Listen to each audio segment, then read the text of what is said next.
Good morning, everyone. I'd like to call this meeting to order.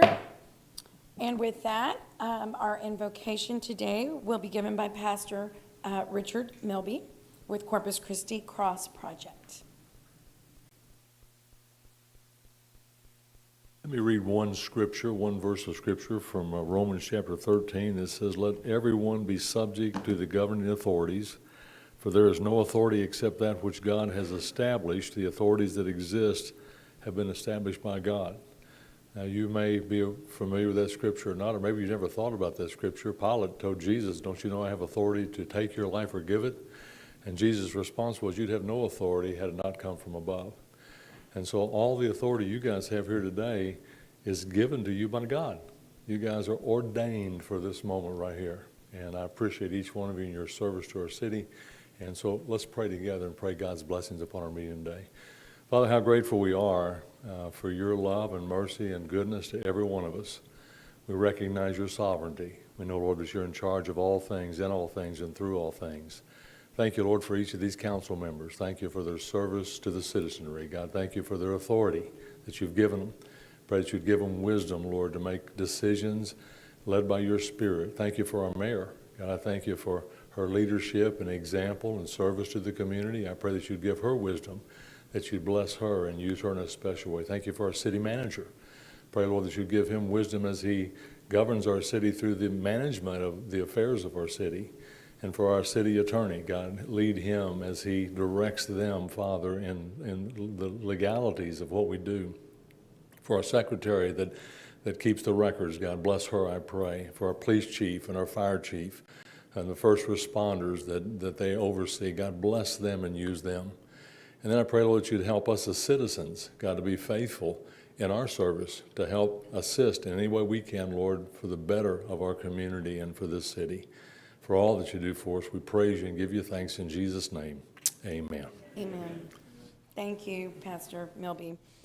Our pledge allegiance to the flag of the United States and to the Texas state flag will be led by Christian Nieto, who attends Foy H. Moody High School. Will everybody join me for the Pledge of Allegiance?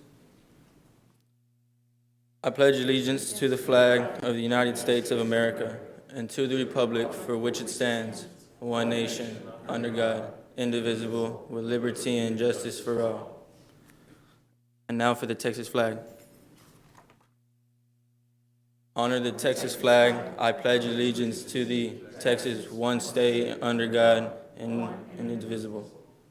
Thank you very much. Ms. Huerta, would you please call the roll?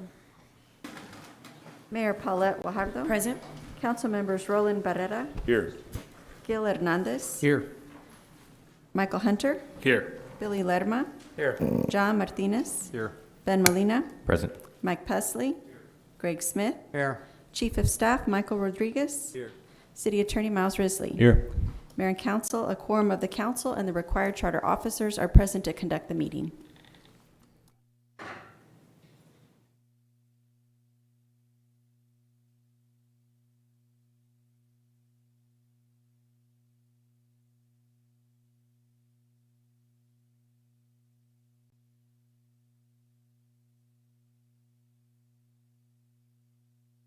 Go ahead and come on down. Yes, face to face. So good morning, everyone, and thank you for being here today. We have two proclamations today. The first one is in honor of a memory walk, which you'll hear a little bit more about in a couple of minutes.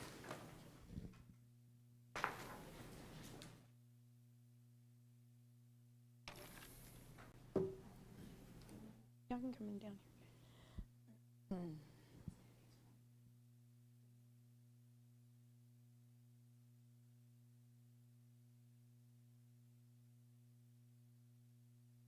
Okay, great. Yeah, be careful with that. I'm sorry. Every time. Okay, thank you. Thank you. So welcome. Thank you. Oh, you want to give those? Yeah. Thank you very much. Thank you. I'm going to set mine here. So this morning is about Alzheimer's and recognizing and bringing awareness to this terrible disease that affects so many people. So with that, I'll go ahead and read our proclamation. Whereas Alzheimer's is the only disease in the 10 leading causes of death in the United States that cannot be cured, prevented, or slowed. It is progressive and irreversible. Alzheimer's ultimately destroys one's ability to carry out even the simplest of tasks. There is no cure for this despicable disease. And whereas it is estimated that 6.2 million Americans aged 65 and older are living with Alzheimer's dementia today. Age 65 and older is a key at-risk factor in developing Alzheimer's disease. There are over 10,000 baby boomers turning 65 each day. Every 65 seconds, someone in the United States develops the disease. And whereas the face-to-face Walk for Memory is keeping it local as the only event raising resources which remain strictly in the Coastal Bend community to provide much-needed respite support for caregivers of loved ones with Alzheimer's disease and other related dementias. Respite support services is essential to the health and the vitality of a family caregiver, and whereas Face to Face LLC is a local nonprofit organization founded by Nestor H. Pradario, MD, to promote awareness and education about Alzheimer's disease, connects caregivers to available community resources, and provides free respite care support for family caregivers.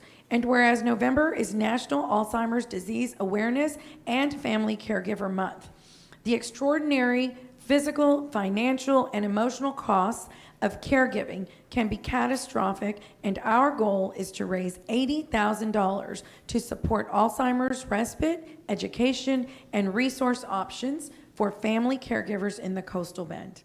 So now, therefore, pursuant to the powers vested in me as the mayor of the city of Corpus Christi, I do hereby proclaim November the 6th of 2021 Face-to-Face Walk for Memory Day in Corpus Christi, Texas, and encourage citizens to participate in the 14th annual Face-to-Face Walk for Memory on Saturday, November the 6th of 2021 to honor loved ones with Alzheimer's and related dementia and support their caregivers. So thank you all for all you do. And Doctor, we'd love to hear a little from you.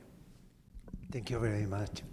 We are very grateful, Mayor, and all of the council for your support, for the word of support on the proclamation, but for the years. This is going to be the 14-year celebration of a walk in Corpus Christi. This is our walk number 14. And always the city of Corpus Christi, as well as the community, has been behind this effort. Specifically of a disease who is very silent and very dark. And when you less expect in your life, when you enjoy your retirement, knock at your door and take away silently all of the wishes, and it's very, very stressful. Therefore, the day of the walk is because we want to create alert. It's because we want to, in certain form, celebrate those one who depart. But the most important thing is because we want all of the community at large, regardless what is the generation, learning more about the necessity for this traumatic disease. And one more time, our extension of gratitude for the recognition from leaders of this community. And we would like each one of you raise the flag of education and support for this type of event. Thank you very much. Absolutely. Thank you. And thank you. Thank you for your advocacy.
Large.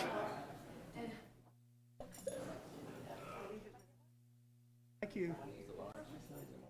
Large? Okay, thank you.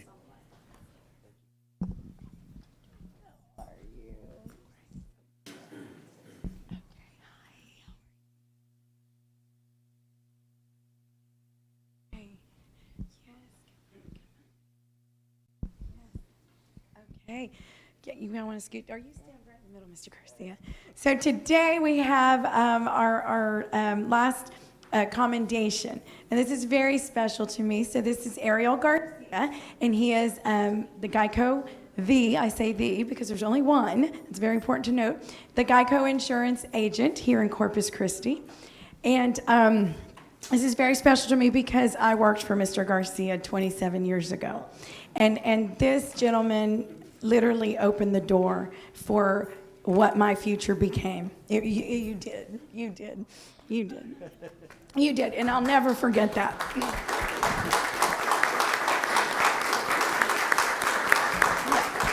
And so this is not only a testament to a leader, a community leader, an entrepreneur, a business owner, a successful person and contributor to this community, but also what I was just talking to, how old were those boys? The baseball boys? 7, maybe 8 years old, the baseball team. And I was talking to them about how baseball is fun and it's wonderful and we're proud of their leadership and their championship win, but also because they are leaders and they have to be courteous and they have to lead on the field and off. And so leaders open the doors for more leaders. And Mr. Garcia taught me that. I was 22 years old when I started working for him, and he literally opened the door for opportunities that allowed me to become an Allstate agent. And I was in competition with him, but that's okay. That's all right. But anyway, he's very special to me. And with that, I'm going to read this commendation. So Ariel Antonio Garcia was born to businessman Ariel Asterio Garcia and Maria del Carmen Garcia, a high school principal and educator. His family owned a dairy farm just outside of the city.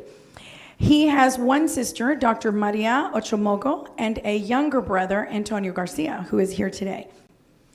At the age of 11, Ariel and his family's lives were changed forever. Fidel Castro's soldiers approached his father at gunpoint, declaring all of their properties belonging to the government. The Garcia family fled Cuba shortly after by way of Mexico City. After receiving their permanent residency, they flew to Shreveport, Louisiana. There, the Garcia family built a new home and a new life in the land of the free and the home of the brave. Ariel graduated from Louisiana State University in 1977, earning a Bachelor of Arts degree in finance. His first job out of college was as a salesman for Scott Tissue Paper Company. He opened his first office with Geico on December the 15th of 1981 in Bossier City, Louisiana. And in 1983, Ariel won Rookie of the Year award. As a result of his stellar performance and successful entrepreneurship, Geico offered Ariel an office in Corpus Christi, Texas. He opened his office in February, and the only office, I might add, in February of 1984, and for over 37 years, Corpus Christi has been his home. Ariel has served our Corpus Christi community in receiving countless awards and honorary titles through his volunteer service and leadership as a representative of Geico. Ariel participated in Leadership Corpus Christi and served as vice chairman for the Greater Corpus Christi Chamber of Commerce and the American Red Cross. He was elected president of the Corpus Christi JCs, moved up to district director, and ultimately became JC's international senator. He also served as president of the Navy League, and I remember that because I took care of a lot of that paperwork. Due to his close relationship with the military, Ariel was given the title of Honorary Master Chief Petty Officer and also a tail hooker. He was appointed to the board of the Nueces River Authority by Governor George Bush in 1995, where he served for 2 years as board president. Additionally, Ariel served as a member of the Board of Trustees for Christi Spawn Health System, the USO, and Crime Stoppers. So today, we thank you for your outstanding service to this community, and I never dreamed that we'd be standing here together. And I'm just so proud, Mr. Garcia. I never called him Ariel. I'm so proud, Mr. Garcia, of what you have given back, the fact that we get to stand here together on this platform, what you've given this community, what you've given me when I was so young. I thank you for that, and we thank you on behalf of the City Council and the City of Corpus Christi.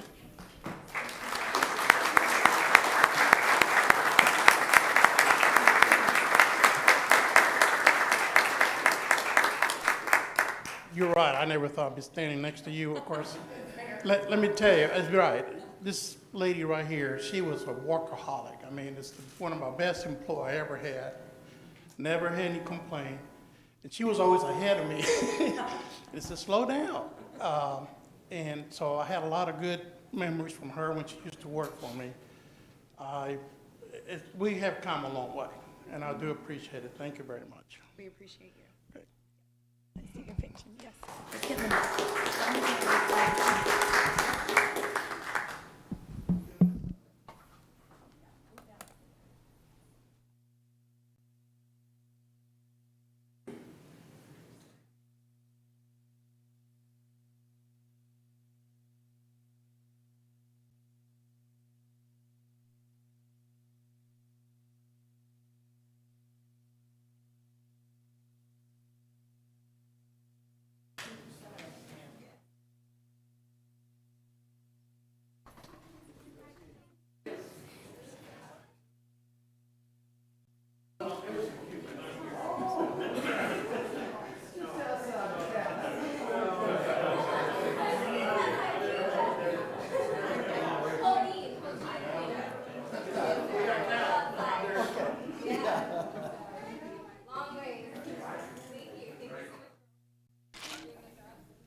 All righty. You did a great job. He did. That was sweet.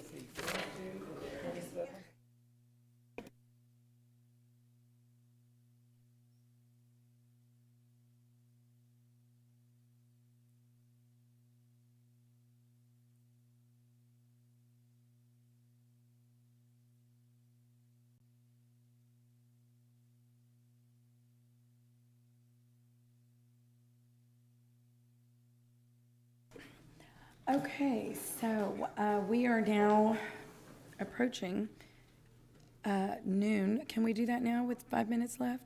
Let's do the call-ins. Yes, thank you. Pardon, yes, ma'am. Let me go ahead and read this. Okay, so let's see. Mr. Risley, would you like to read or review the rules of decorum, please? Citizens are authorized and encouraged to present their views to the council on city-related matters. However, such should be done in a factual, precise presentation, and questions of council or staff are inappropriate. Loud, boisterous, profane, or obscene language or behavior is not allowed.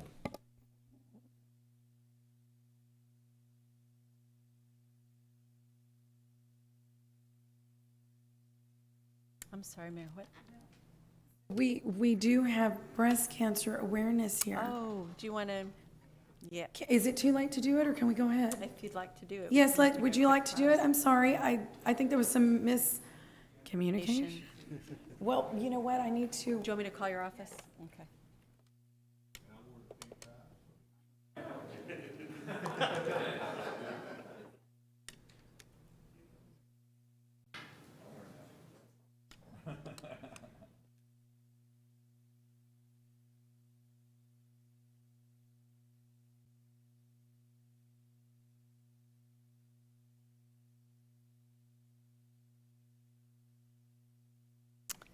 think anybody's answering. Let me call.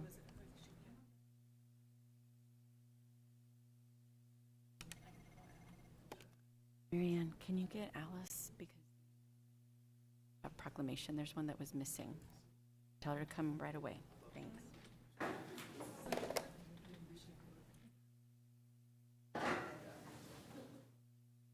She's coming.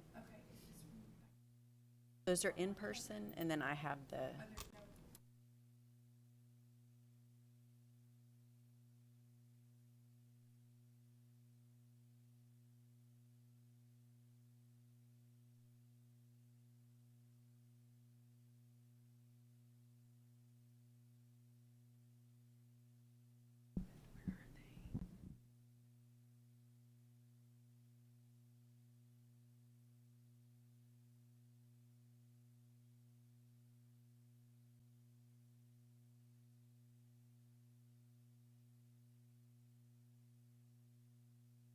Hi, Jessica. Nice to meet you.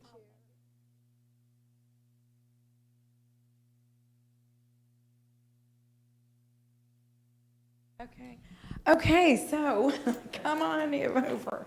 So it's National Breast Cancer Awareness Month, and I really apologize. We had a little miscommunication there.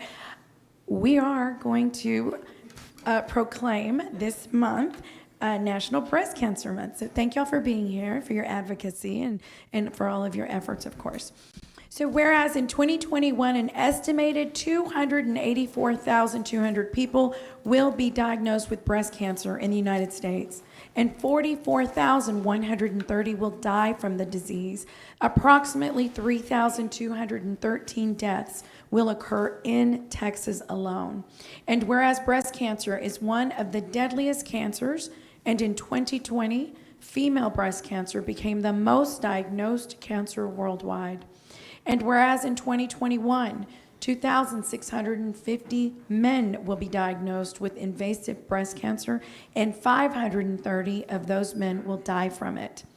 Whereas the American Cancer Society and its affiliates support those patients currently battling breast cancer, as well as those who have lost their lives to the disease and are committed to nothing less than a cure.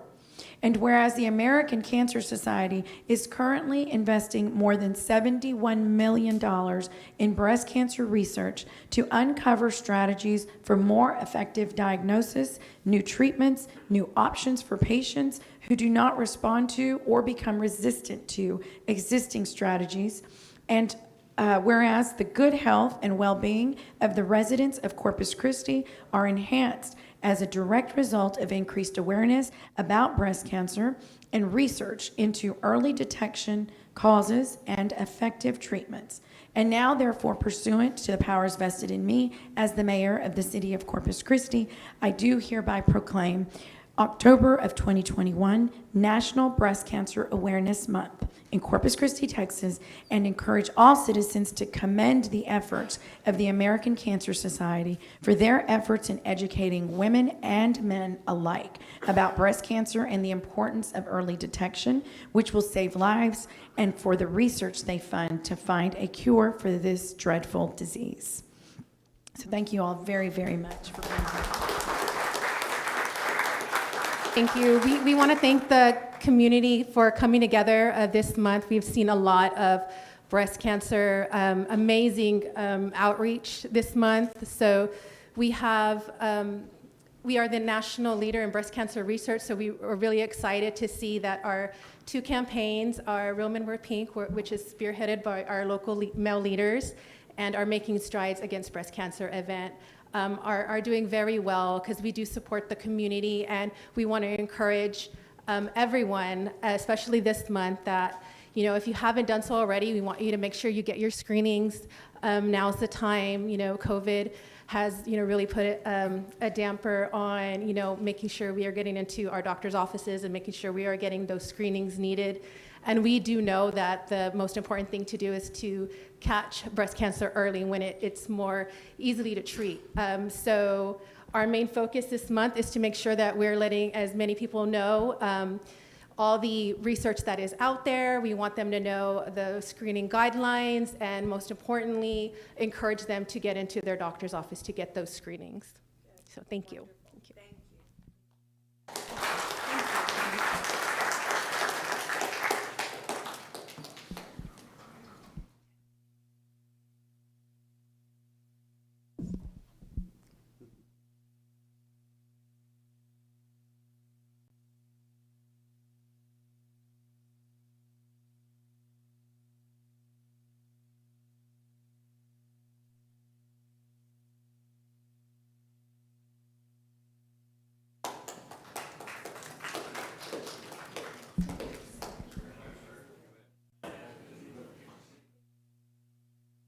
And I was like, why didn't you?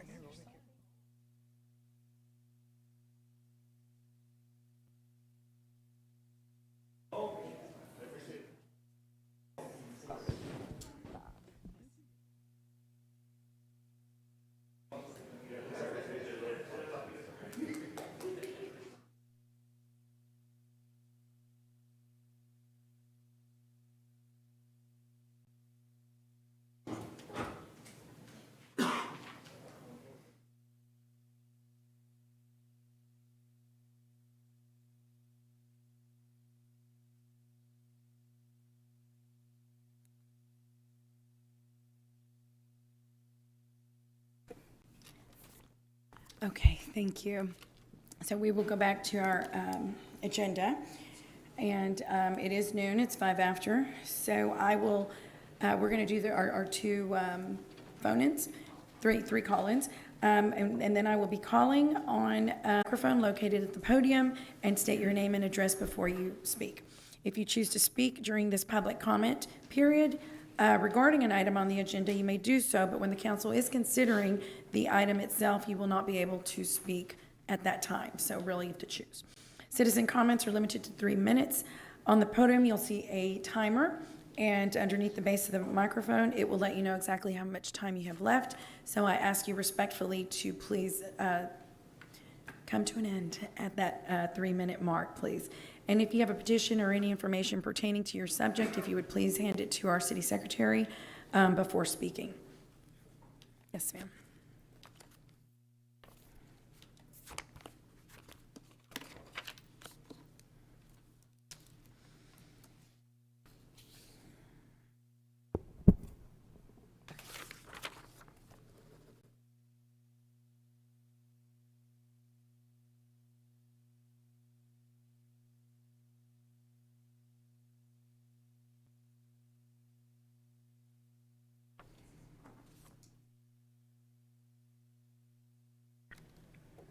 Okay, Ms. DeLuce? Hi, I'm Shireen Delsouz. I live at 6030 Tapestry, Street, and my public comment will actually be a video if you can please play it.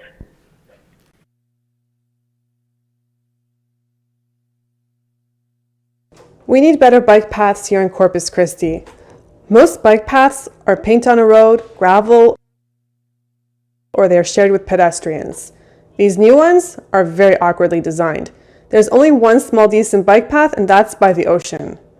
It looks to me that the city is not making new bike paths that follow the design guides from the Federal Highway Administration. These bike paths have a physical separation to keep cyclists and pedestrians safe, and they're smoothly paved. There are plenty of options in this guide Corpus Christi could have followed, but they didn't. Why? This is Corpus Christi's latest attempt at a bike path. This is the rendering, which is kind of okay, but this is what it looks like in real life. First of all, there is no physical barrier protecting pedestrians. The rubble strips prevent cyclists from swerving onto the sidewalks, but how does it prevent pedestrians from wandering onto the bike path? This is dangerous. Moreover, the concrete slabs with gaps are designed for pedestrians, not for wheels. This is not good for smooth rides. Could you imagine gaps like these on roads that cars drive on? There would be a major uproar. Also, at every single block, these bike paths merge onto sidewalks. It's awkward to swerve a bike like this at every block. I thought the whole point is to separate pedestrians from cyclists. In most states, it's illegal for bikes to be on sidewalks. Also, look at this curb. My bike trailer holding my kid hardly fits and could hit the curb. This is definitely not built for families. So why spend all this money if it's not usable? From what I know, how it works in the city is that the Metropolitan Planning Organization made plans for bike paths, but it's up to the city as to how they are constructed. There is a 134-page plan with these kinds of renderings. Corpus Christi was ranked at the bottom of the list for bike cities in America at 159. Even McAllen was ranked higher. The demand is there. It is estimated that there are more than 100,000 cyclists in the city. Look at this bike rack at this local school. This issue has been in the media recently, and I launched a petition that has 300 signatures. So please, next time you build new streets or improve the current ones we have, you must include modern designed bike paths.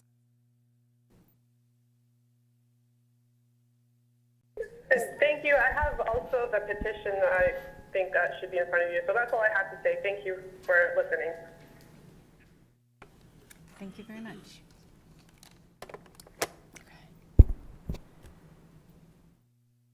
Okay. Next. No, we've got two more. Oh, okay. One moment. Hello? Okay, thanks. Ms. Ponce? Okay, I can hear TV in the background, so just turn that down if you would. Okay, perfect. All right.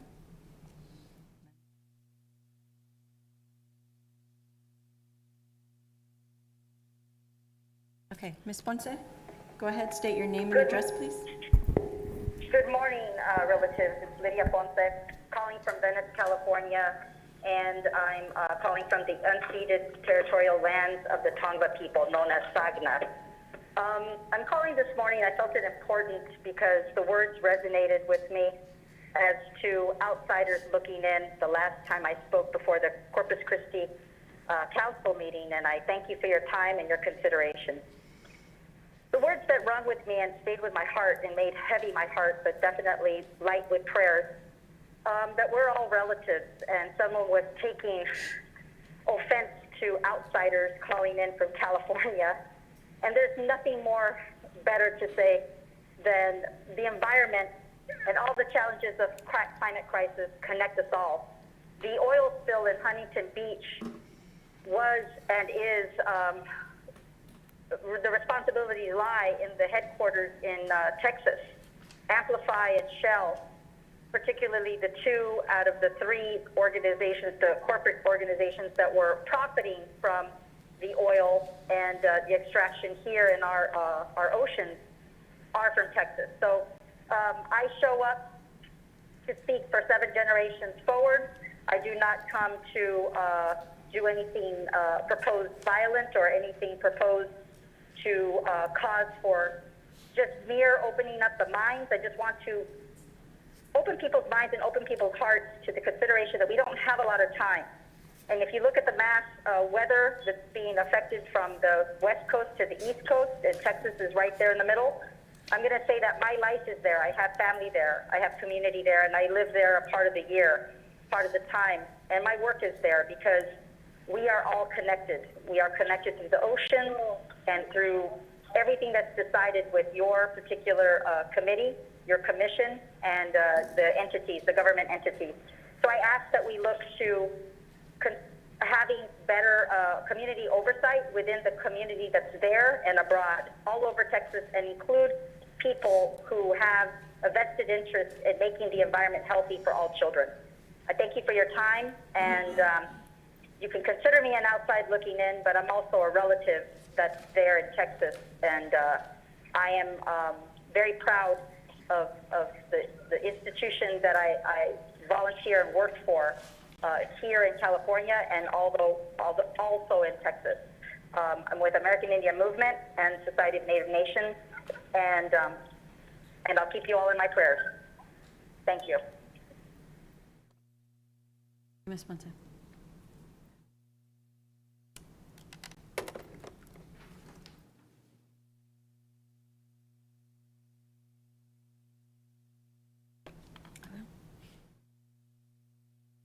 Okay, thanks. Hello? Mr. Orona? Okay, let me put you on the line just a moment. Just state your name. Thank you. All right, sir, go ahead. Yeah, hello. My name is Frankie with Society of Native Nations, a Native American nonprofit intertribal organization.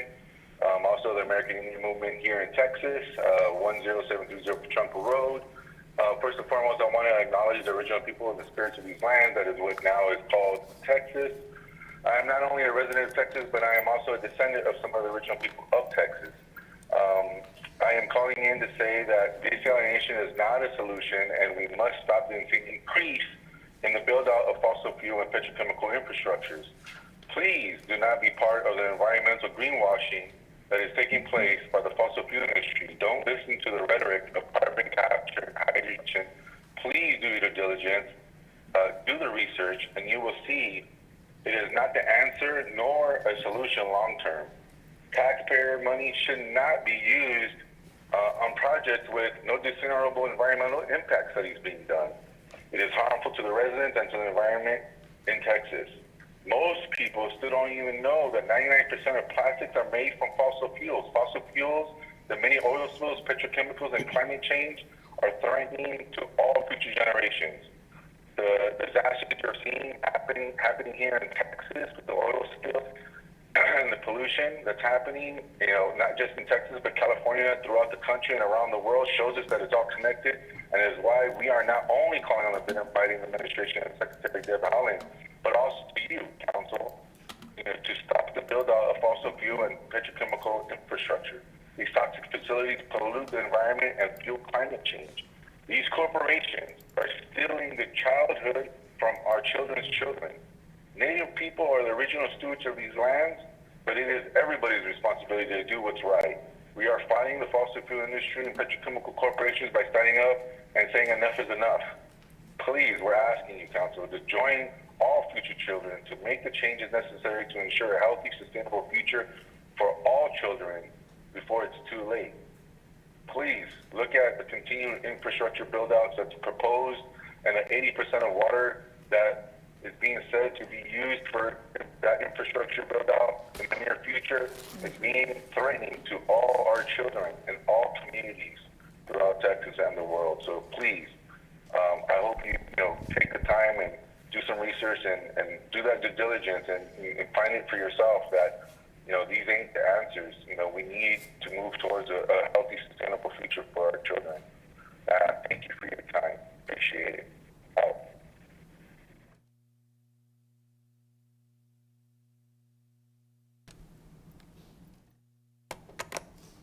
Okay, that concludes the call-ins, Mayor. Okay, great, thank you. So first, I'll call up Amanda Stuckenberg.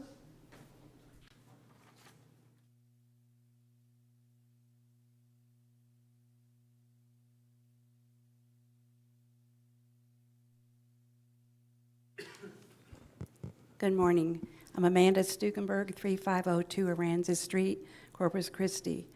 I'm CEO of Women's and Men's Health Services of the Coastal Bend. We have 2 clinics in Nueces County serving 16,000 unduplicated patients, low-income patients annually. I've been an advocate for public health and actively involved in direct health services to indigent residents of Nueces County since the 1970s. For 45 years, I've worked with multiple city-county health department directors, including Dr. Sisley, Dr. Bergen, Annette Rodriguez, and various interim directors. I served on the department's Citizen Health Advisory Board for over 10 years. For the past year and a half, our agency assumed clinical duties for the health department so they could focus on COVID efforts. We've loaned staff repeatedly to the department's mass immunization drives. We've worked closely with the department for many years, and there's some excellent, dedicated staff within that department, and will continue to do so in the future. But because of these interactions, I do have some insight into the challenges of public health delivery in our county. I've personally raised concerns about problems in the provision of public health with 4 mayors dating back to Luther Jones, Mary Rose, Nelda Martinez, Skip Noe, with 3 county judges, Terry Shamsey, Lloyd Neal, and currently Barbara Canales, numerous county commissioners and city council persons. And no matter what the issue, whether it was leaks in the Greenwood facility, lack of budget transparency, understaffing, poor employee morale, leadership, or even the question of why won't they answer the telephone, the answer is always the same. The current joint city-county structure makes accountability and change almost impossible to implement. This same answer came from city leadership, county leadership, health district administrators, and health district employees. For this reason, we support the council's decision to set up a separate health department. By replacing an unworkable joint structure, you'll be better able to define through a clearer business model who's responsible for what services and to hold them accountable. We can draw more funds down into our area and better serve our most vulnerable citizens. This change could be a win-win both for the county and for the city. As one of several nonprofit health providers whose services meet critical public health needs in our area, we offer our support as you develop plans for a separate department. We'd like to be included in reimagining a city health initiative. We hope to avoid duplication of efforts. We are your community partners. We'll continue to work with the county, and we look forward to working with you. Thank you. Thank you, Ms. Stukenberg. Richard Milby.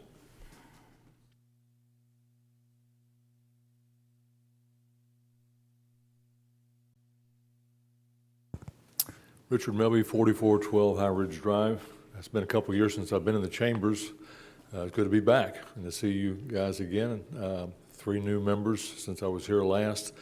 COVID held us up, and then I've had 2 hip replacements of 6 weeks after the second one. But what I want to address you about is about the charter review. In 2019 and 2020, the existing board at that time, 3 of you, which was not on that board, selected 9 professionals to come together and review the charter, as is done every 4 to 5 years. Toby for 12 was our chair of that committee, worked very hard in leading us, brought a lot of pros and cons to everything that was brought before us. We reached out to the community. We asked for their involvement to make recommendations what to and what not to do. And then we debated those issues. So they weren't just our ideas of what we thought ought to be best for the charter. There are 3 items in particular that were changed on that, and when that review was brought before that existing, or it may have been this council, it was not put before the people. It was tabled, and so we didn't vote on it. We didn't have the opportunity to vote on it. But we wanted to change our term limits from 2 years to 4 years to give you guys a chance to really establish yourself on the council. We wanted to limit that to 12 years total. You could serve in any limitation of the being in council or the city mayor. We wanted to increase your pay. You guys haven't received a pay raise for 40 years. And we wanted to increase that, and it's still, people don't know what you guys get paid. I think it's like a little over $6,000 for you and maybe $9,000 for the mayor. And we think it's time to raise that. We want to raise it and maybe double that amount. Wasn't very much compared to but giving other people an opportunity to serve on the council and instead of just the very wealthy. We also wanted to change from 5 single-member districts to 8 single-member districts and do away with the members at large. And as was pointed out to us even by our city manager, that basically we have 4 mayors at our city because everyone only has 1 vote anyway. And so we felt, based on the people and what they said, we'd have better representation of the whole city if you represented a district rather than just saying, I'll be in charge of the whole city. I have worked with councils before where people in districts worked as members at large. They would get involved in things out of their district all the way out to Flower Bluff when they were in Cal Island. So you only have 1 vote anyway. But here's the deal. We are a republic. We operate as a democracy, we the people. And I'm just asking you, give the people the opportunity to give their voice. Just let them say yes or no. If they don't want that, they'll say no. You guys put other propositions before them. You trust them with those propositions. You have the right to just cancel this out completely and make your own charter review. You can veto any part of what was recommended before you. But I'm just asking you, would you give the people the chance? Would you let them decide if they want or not? If they say no, no's it. Thank you. Thank you, Mr. Milby. And I would like to say that I am working with Rebecca right now on just that, in terms of bringing that back to you all. Okay, I think that concludes, correct? That concludes our public comment. So we will move on to section G, which is our city manager's comments and update on city operations. Mr. Zanoni is not with us today, but in his stead is Michael Rodriguez. Hi.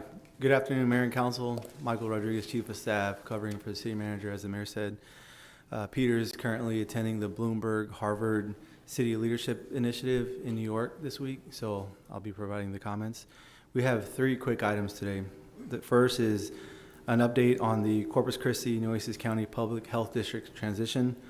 Last Tuesday, City sent notice to Nueces County to withdraw from the health district. The city issued a 90-day notice that will be effective January 18th, 2020. During this period, health services will continue to operate for the next 90 days, normally without any interruptions, and we will continue our commitment to work with the health district during this transition. Last Wednesday, the city manager and key staff visited city health district employees for a little bit over an hour. During that period, the city manager provided them with an update of council action on Tuesday, and also provided about an hour of Q&A to all employees. During this period, as you can imagine, some employees had more than one question, so we were there to answer all questions to the very end, and I think it was time well spent. Also, last week, the city manager convened a city work group to develop this business plan, the new business plan. That will be led by Assistant City Manager Steve Vieira. The work group is developing a new business model to create the city health department, and is evaluating existing health programs to determine which programs the city will continue to offer. Throughout this process, the work group will engage the county and consult with local health officials to ensure that we receive their input in this process. The city will also, or we will also touch base with city employees. That's an important part in our process, so we'll circle back with employees to get their input. We'll also continue to provide frequent updates to you, the Mayor and City Council, during the City Manager report, and also through any other correspondence as necessary. The second item is a FEMA floodplain management rating system update. The city's stormwater division is a function of Public Works, who is responsible for maintaining and improving the city's stormwater system. The city stormwater system is monitored annually and scored through a community rating system, which is managed by FEMA. And today we have Roland Mata, our Public Works Director, who will provide more info. Roland? Mayor and Councils, I'm Roland Mata, Director of Public Works. Today we want to talk to the community about the FEMA program called Community Rating System. The Community Rating System is a voluntary incentive program that scores the community floodplain management practices and offers discount rates on floodplain insurances based on the community CRS score. FEMA scores the FEMA protection activities in assessing our actions to educate the general public on the CS program. Our efforts is to improve the city's floodplain mapping and regulations and the infrastructure projects we pursue to address the stormwater and reduce floodplain damages. The city has participated in the CRS since 1991 and is currently has 19,000 floodplain policyholders participating in this program. Each assessment activity contributes to a final score between 1 and 10. The CRS system, the CRS system rates the community with the best efforts as a 1, and those with less qualities efforts as 10. The city of Corpus Christi is currently rated as a Class 8. This translates to a discount about $39 per month for the community policyholder. For context, the city of Arlington is rated at a Class 5. The city of Austin is rated at a Class 6. The city of Dallas, a Class 5. The city of El Paso, a Class 9. The city of Fort Worth, a Class 8. The city of Houston, a Class 5. And the city of San Antonio does not participate in the CRS. Our participation in this program is managed by the city's Public Works Department. The goal of our department is to improve the city scores to a Class 6 by October of 2023. Improving from a Class A to a Class 6 will potentially save participating policyholders an additional $717,265,000, or an additional or an additional $37 per policyholder annually. The City of Corpus Christi just submitted their documentations for its annual recertification review and is scheduled for its five-year verification visit from Fema. The visit is expected to take place in August of 2022. More details regarding our strategy to improve our CRS action plan will be brought forth to the community. Thank you. Thank you. Our last item is the Luna Award recognition for public work employees. The Regional Hispanic Contractors Association recently sponsored the Luna Awards in Corpus Christi in early October. The Luna Award celebrates women-owned businesses, and entities that advocate for women in architecture, engineering, and the construction industry. Nominees are eligible to win awards in one of the four categories. 1, Outstanding Executive. 2, Outstanding Professional. 3, Outstanding Administrative Professional. And 4, Business Advocate. Today, we're here to recognize one of our own city employees, Velma Peña. Velma is the Public Works Contracts Fund Administrator and served for the City of Corpus Christi for over 30 years. Velma is receiving the Luna Award for Outstanding Administrative Professional. Velma, congratulations. Here to introduce Velma is Roland. So, let's turn it back over to Roland. Velma has been involved with the local contractors industry since 1991. Her job as a contract administrator for the City of Corpus Christi placed her in the background of some of the largest public works projects in the community has seen. The South Side Water Transmission Main, the new Broadway Wastewater Treatment Plant, the American Bank Center, the seawall reconstruction, the Packery Channel, and the Whataburger Field, just to name a few. As a member of the City Engineering Department, Velma was part of the team responsible for the administration management of projects, securing professional services, writing contracts, and agenda items for the City Council for approval, and managing reconciliating costs for many different projects. She spent close to 28 years in the engineering department until she transferred her knowledge and ability to the City of Public Works. After only 2 years on the job, in May of 2021, she was recognized as their Public Works Employee of the Year. Today, Velma is responsible for procuring the contracts and goods and services necessary for the vast operations of the Public Works Department, including streets and stormwater. Operations and helping manage and maintain development of streets and stormwater systems. Velma has invested her heart with the Sisters of SHIELD. This dedicated group of women provide an ongoing support to those families of CCPD officers. She is married to a CCPD Lieutenant, Mike Peña, for 17 years. They both reside in the Corpus Christi and are proud parents of 2 active schnauzers, Otto and Gigi. She holds a master in business, May of 1990 from the Texas University, a bachelor's degree in '88 from the Texas University in Corpus Christi, and a high school graduate from Tolosa Midway Independent School District.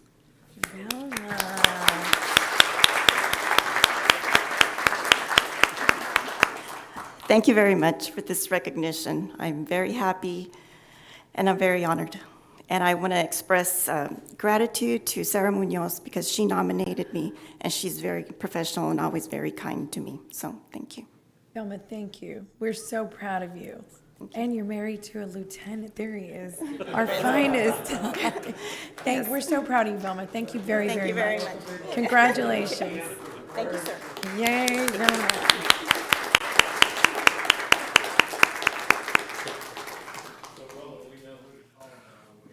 Exactly. Oh, yeah. I know. I was thinking the same thing. That's your extension, Velma. Thank you, Roland. Right? Okay. So I think that concludes the city manager's report. Thank you, Mr. Rodriguez. And that will take us on to section J, our consent agenda. Yes, sir. No? Okay, go ahead. I just wanted to make a comment with respect to our open forum information to staff. I too had sent a detailed list of questions with respect to the issues that Pastor Milby brought up a few minutes ago. And as it often does here, it disappeared into the black hole. And I would sincerely appreciate a response. I sent those questions to the city manager's office, and I would appreciate a response to those. Mm-hmm. In regards to the charter you're talking about, Mr. Presley? Okay. We'll get you So a we'll- response, Councilman. Yeah. Okay, so consent item, or consent agenda, items 2 through 20. Do we have any requests from council members to pull any items 2 through 20? Mayor, I'd like to pull number 14. Number 14? Anyone else? Okay, then I will entertain a motion to approve consent, pardon? You got one? Yeah, okay, we got that one pulled. Okay, I will entertain a motion to approve consent agenda with the, we're gonna, hold on, I'm gonna read it all. Because I have to say the exception of, yes. Entertain a motion to approve consent agenda with exceptions of item number 14. And we have a, Second. any further discussion? All in favor say aye. Aye. Any opposed say no. The motion carries. So we will go through item number 14. Item number 14 is a resolution authorizing the lease purchase via KS State Bank of mobile data computers from Turnkey Mobile, Inc. of Jefferson City, Missouri, for police, fire, animal control, and airport public safety to be purchased through the Texas DIR Cooperative for a total amount of $2 million.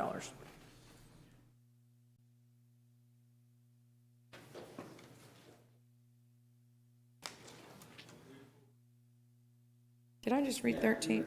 I'm sorry, let's reread, scratch that. Okay, item number 14 is a motion authorizing a one-year service agreement with 4M Drilling Corporation, DBA Martin Water Wells of Robstown, Texas, for a total not to exceed $55,084.74. Thank you. Okay, thank you. Good afternoon, Mayor and Council. Gabriel Ramirez, Assistant Director of Water Quality and Treatment. This item is a motion authorizing a one-year service agreement with 4M Drilling Corporation, DBA Martin Water Wells of Robstown, Texas, for a total amount not to exceed $55,084.74 to plug 3 unusable water wells located near Lake Corpus Christi with FY 2022 funding and an estimated amount of $55,084.74 available through the Water Fund. Standing by for questions. Mr. Hernandez. Okay, this is something I had intended to reach out earlier on, but I got distracted on some other items. But it says unusable water wells, but what makes them unusable? So I'll give you a little bit of the history on them, if that's all right. That's fine. So they were used off and on since 1952. So there's 3 wells. One of the wells is CC Water Well number 4, and that was completed in 1952. The other 2 wells, Girl Scouts Well and Boy Scouts Well, were completed in 1984. So those 3 were used off and on until 1997 during times of severe drought. Combined, they provide about 3 million gallons per day. In the drought of 2015, we actually did some water quality testing on these 3 wells because we wanted to see if it's a possibility of adding them to the raw water supply. However, the wells did not pass the water quality standards to be added to the system. And so with that, it was a decision made not to rehabilitate the wells. And so now at this point, it's time for them to be plugged and put them out of service for good. So why did they not pass your water quality standards? What was the issue? So there was some parameters that they did not meet the standards for, specifically radiological testing standards. Boron? What is Radon, radium, and those there. So this is something I guess would be natural with water wells. I believe Alice has a similar problem, correct, with their water wells? I can't speak for Alice, but it's a common thing for certain water wells. So did you look at possibly addressing those issues as opposed to just capping them? Or I mean, what was the cost difference? Did you look into what that could have been? Right, and so since they only provide 3 million gallons per day, and our average is 75 million gallons per day, the decision was made not to pursue that for that reason. The cost to rehabilitate, I don't have that in front of me, but it would have been significant costs to rehabilitate them for really a small return on the investment there with only 3 MGD. It's really not enough water. And plus, it's an inefficient conveyance system because when they were used, they were actually pumped back into the lake. And then you have evaporation that occurs, and then it has to transfer to the river all the way to Owen Stevens. Really, 3 MGD is not a significant number. Okay, I mean, you're looking at it from the perspective of what, when you have no water, 30 million gallons a day might actually be something that's worthwhile. Right, and lucky for us at that time, it ended up raining. And the lake filled up. But so that's another reason why that kind of put that one to bed for the moment. Okay, some of that information probably should have been submitted with this as to what the cost would have been if we would have rehabilitated them. Why, some sort of cost analysis. That was not provided. The only thing it said is that they were unusable without giving any reason as to why they were unusable. And I don't even know what levels of boron or radon that you might have had in those water wells. Well, they exceeded the maximum contaminant level on the federal standards, and so with that, it's not a reason to put our water quality at risk for 3 million gallons a day. Well, I'm not saying to put them at risk. I mean, it's to treat them to where you can use that water, but I mean, none of that information was provided to us. Yes, sir. So, Yeah. okay, I'll reserve my questions. Councilman Smith. Thank you. My questions were kind of on the same line as Councilman Hernandez. With another 3 million gallons a day and 75 million is not appreciable, but we're talking about adding water supply at the cost of $10 million per million gallon. So if it is practical, I didn't understand about the radon on there. Others. I'd just like to see a little bit more detail before we go ahead and do this because, these are pretty substantial wells, and you look at the cost of putting in a well these days. You take Alice, for example, Beeville, putting in these well fields on there is expensive. And once we P&A these, they're gone forever. So Mike, these are 16-inch casings. They got a little bit of surface casing. They're cemented in. They've run logs on them with it. You've got an electrical grid. So, we know when Mary Rhodes came on, that was kind of the time frame. So, having a little more information on the chemical composition, I think, radon, at this point in time, I just hate to permanently eliminate 3 million gallons a day from our potential water supply, particularly when the city's policy is to have drought-resistant and affordable water.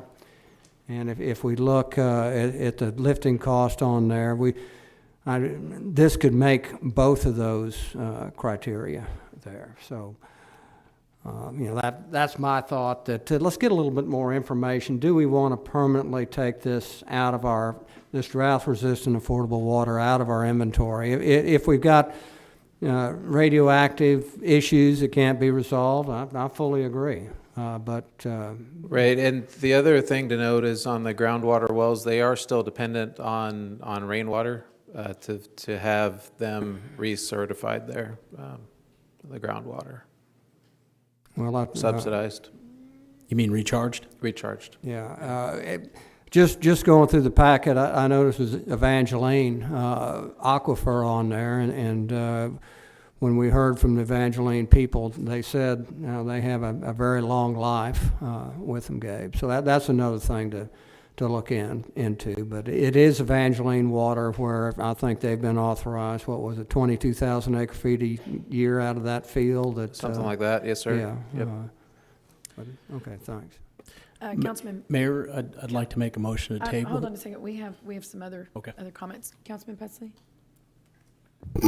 Yeah, I looked at this too, and I would have liked to have also had the reports about the water quality issues, because I just looked at it from point of view, these are old wells and probably hadn't been used in a long time, and to go in and rehab them and put them back into service and buy new pumps and all that, it's a pretty expensive proposition.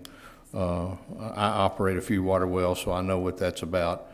But, you know, it may be, if these are in an area where you do have water quality issues, there are much better water sands they're all located all around Lake Corpus Christi and Choke Canyon as well, that we could probably access, probably cheaper than you can go back in and recomplete these wells and put the treatment processes in place. I mean, anytime you get into treating water for those kinds of issues, you're going to spend a bunch of money. So I just caution that we, you know, it doesn't hurt to look at this, but it may be, in fact, we have a better opportunity. If we want to drill a 3 million gallon a day well, we can do that without having to go through, having to try to recomplete these old wells.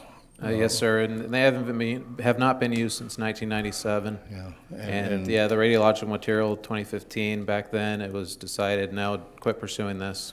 If you've had that much radon and whatnot in the hole, I will guarantee you it has impacted the downhole piping significantly. So that's another issue. Right. And Councilman Billy. Sorry. I've got the wrong name up here. Looking at mine. Yeah, it's one of yours, right? Yes, but that's okay. I know who it is now. Thank you, Mayor. Let me understand something. When you said 3 million gallons, is that per well or that total? No, so the details here, so the CC well number 4 is actually 0.8 million gallons per day. The Girl Scout well had a max of 1.5 million gallons per day, and then the Boy Scout well was only 0.5 million gallons per day. So it's a total of 3. So collectively, all three for 3 million gallons per day. Okay. Well, you know, I'm going to agree with my colleagues here as far as, you know, we're looking for every water source that we can get and stay within. I think that we need to have more information on this so we can review it. You know, I know you guys have done that, but you need to pass it on to us so we can make a better decision on this, you know, that type of thing. But I think it's very important that we try to save as much water resources that we can out there, because from what I understand from some of my colleagues, for us to even try to drill another well, we're talking about millions, you know, and I'm not sure that the city wants to go on that route, so let's see what we can do with these 3. So, I mean, I just want to voice my opinion on that. Thank you. Sir.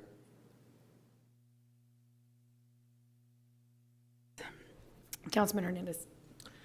Yes, Mayor, I'd like to make a motion to table so we can get some more information, and, you know, because it might be different for each well. Yep. Which well is different, so I make the motion. Okay, I'm going to. I'll second that motion. Okay, and we have another comment. Mr. Presley. Yeah, I just want to caution council. We dealt with, you know, I dealt with this at one of our colonias where they had a community water well. It went to arsenic, and TCEQ shut that well down. To go in and try to clean that up was going to be a major issue, and I just think if you have this type of a problem with these wells already, you'll spend a bunch of money trying to fix this. So anyway, and it doesn't cost that much to drill another water well, even if you increase the size of it and go to a deeper depth or whatever. These were, if I remember right, in the neighborhood of 1,800 to 1,200 in depth, if I remember correctly. 400 to 500, 410 to 570 specifically. Yeah, they're not that deep. Right. So, and there are better water quality sands available in that area. Sir. Okay, so we have a motion to table in a second. Any further discussion on item number 14? All in favor say aye. Aye. Aye. Any opposed say no. No. No. Okay, let's go ahead and do that. Let's do a roll call for sure. Okay, so for passage of the motion to table, motion 14, council members Hunter, No. Lerma, Aye. Martinez, No. Molina, No. Pusley, Smith, Barrera, No. Hernandez, Aye. and the mayor, Guajardo. No. Okay, it fails. The motion fails.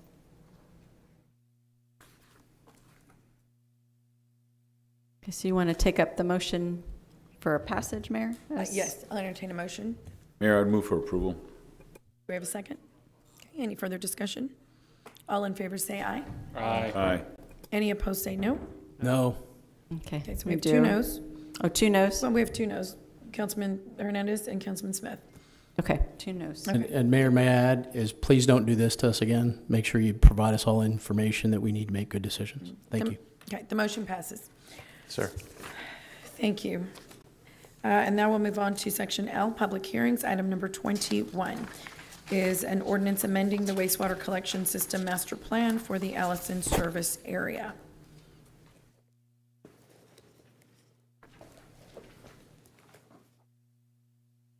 All right. Good afternoon, Mayor and Council. Gabriel Ramirez, Assistant Director, Water Quality and Treatment. This amendment is moving the boundary lines for transferring 15 acres from Basin 37 to Basin 40 within the city's Allison Wastewater Treatment Plant service area. Next slide. Here is a map with the location of the 15 acres on the south side of Northwest Boulevard between FM 1889 and County Road 69. Next slide.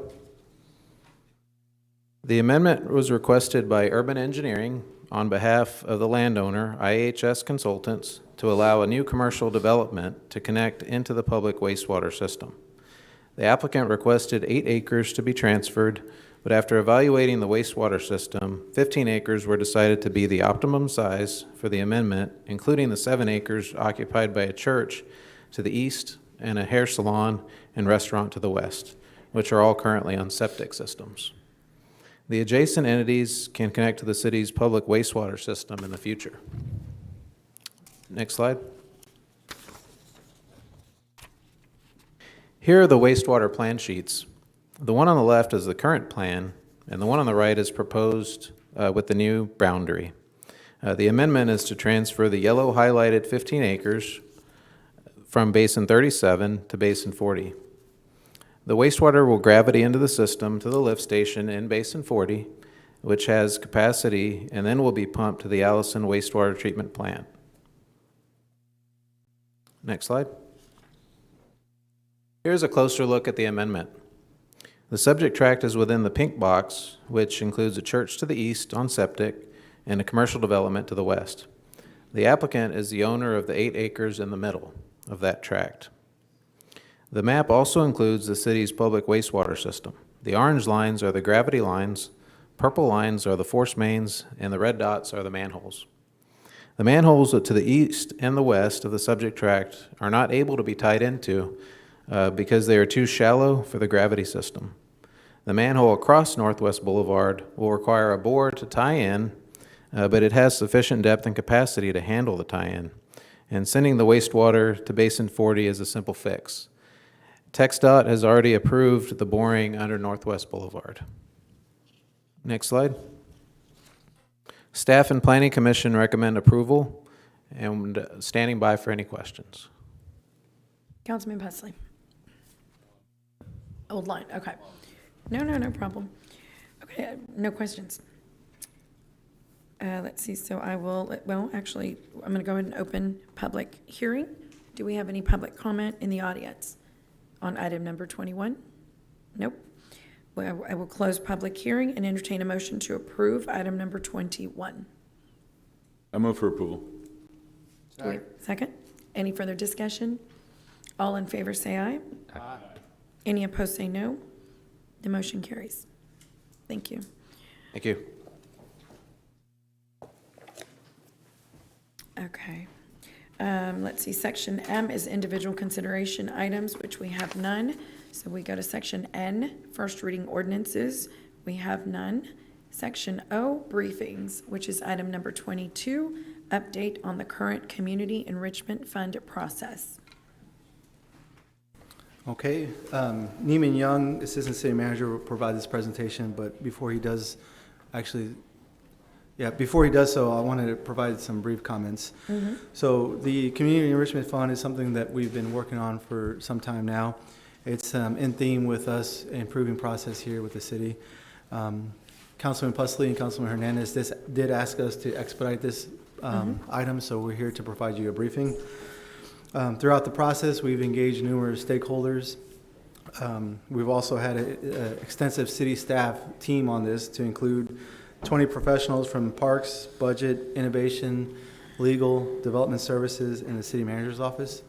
We've also received input from city council members, the planning commission, builders association, and the parks board. So I just wanted to preface the presentation with that. Okay. So Neiman's walking up now and he'll go over the item. Great.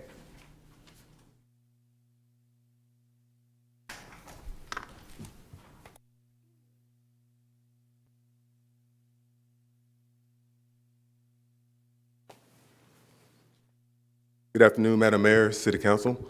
Neiman Young, Assistant City Manager. And today we'll be discussing the Community Enrichment Fund. Next slide. As City Council will recall, over the last few months, you had requested a detailed presentation explaining exactly what the Community Enrichment Fund is, what is the balance of that fund, and what expenditures have been made against that fund. In keeping with that request from City Council, we pulled together a work team to look at the Community Enrichment Fund. This team included representatives from the Finance Department, Parks and Recreation, the Budgeting Office, DSD, Legal, and the Auditor's Office. In addition, we have representatives from the Executive Leadership Team.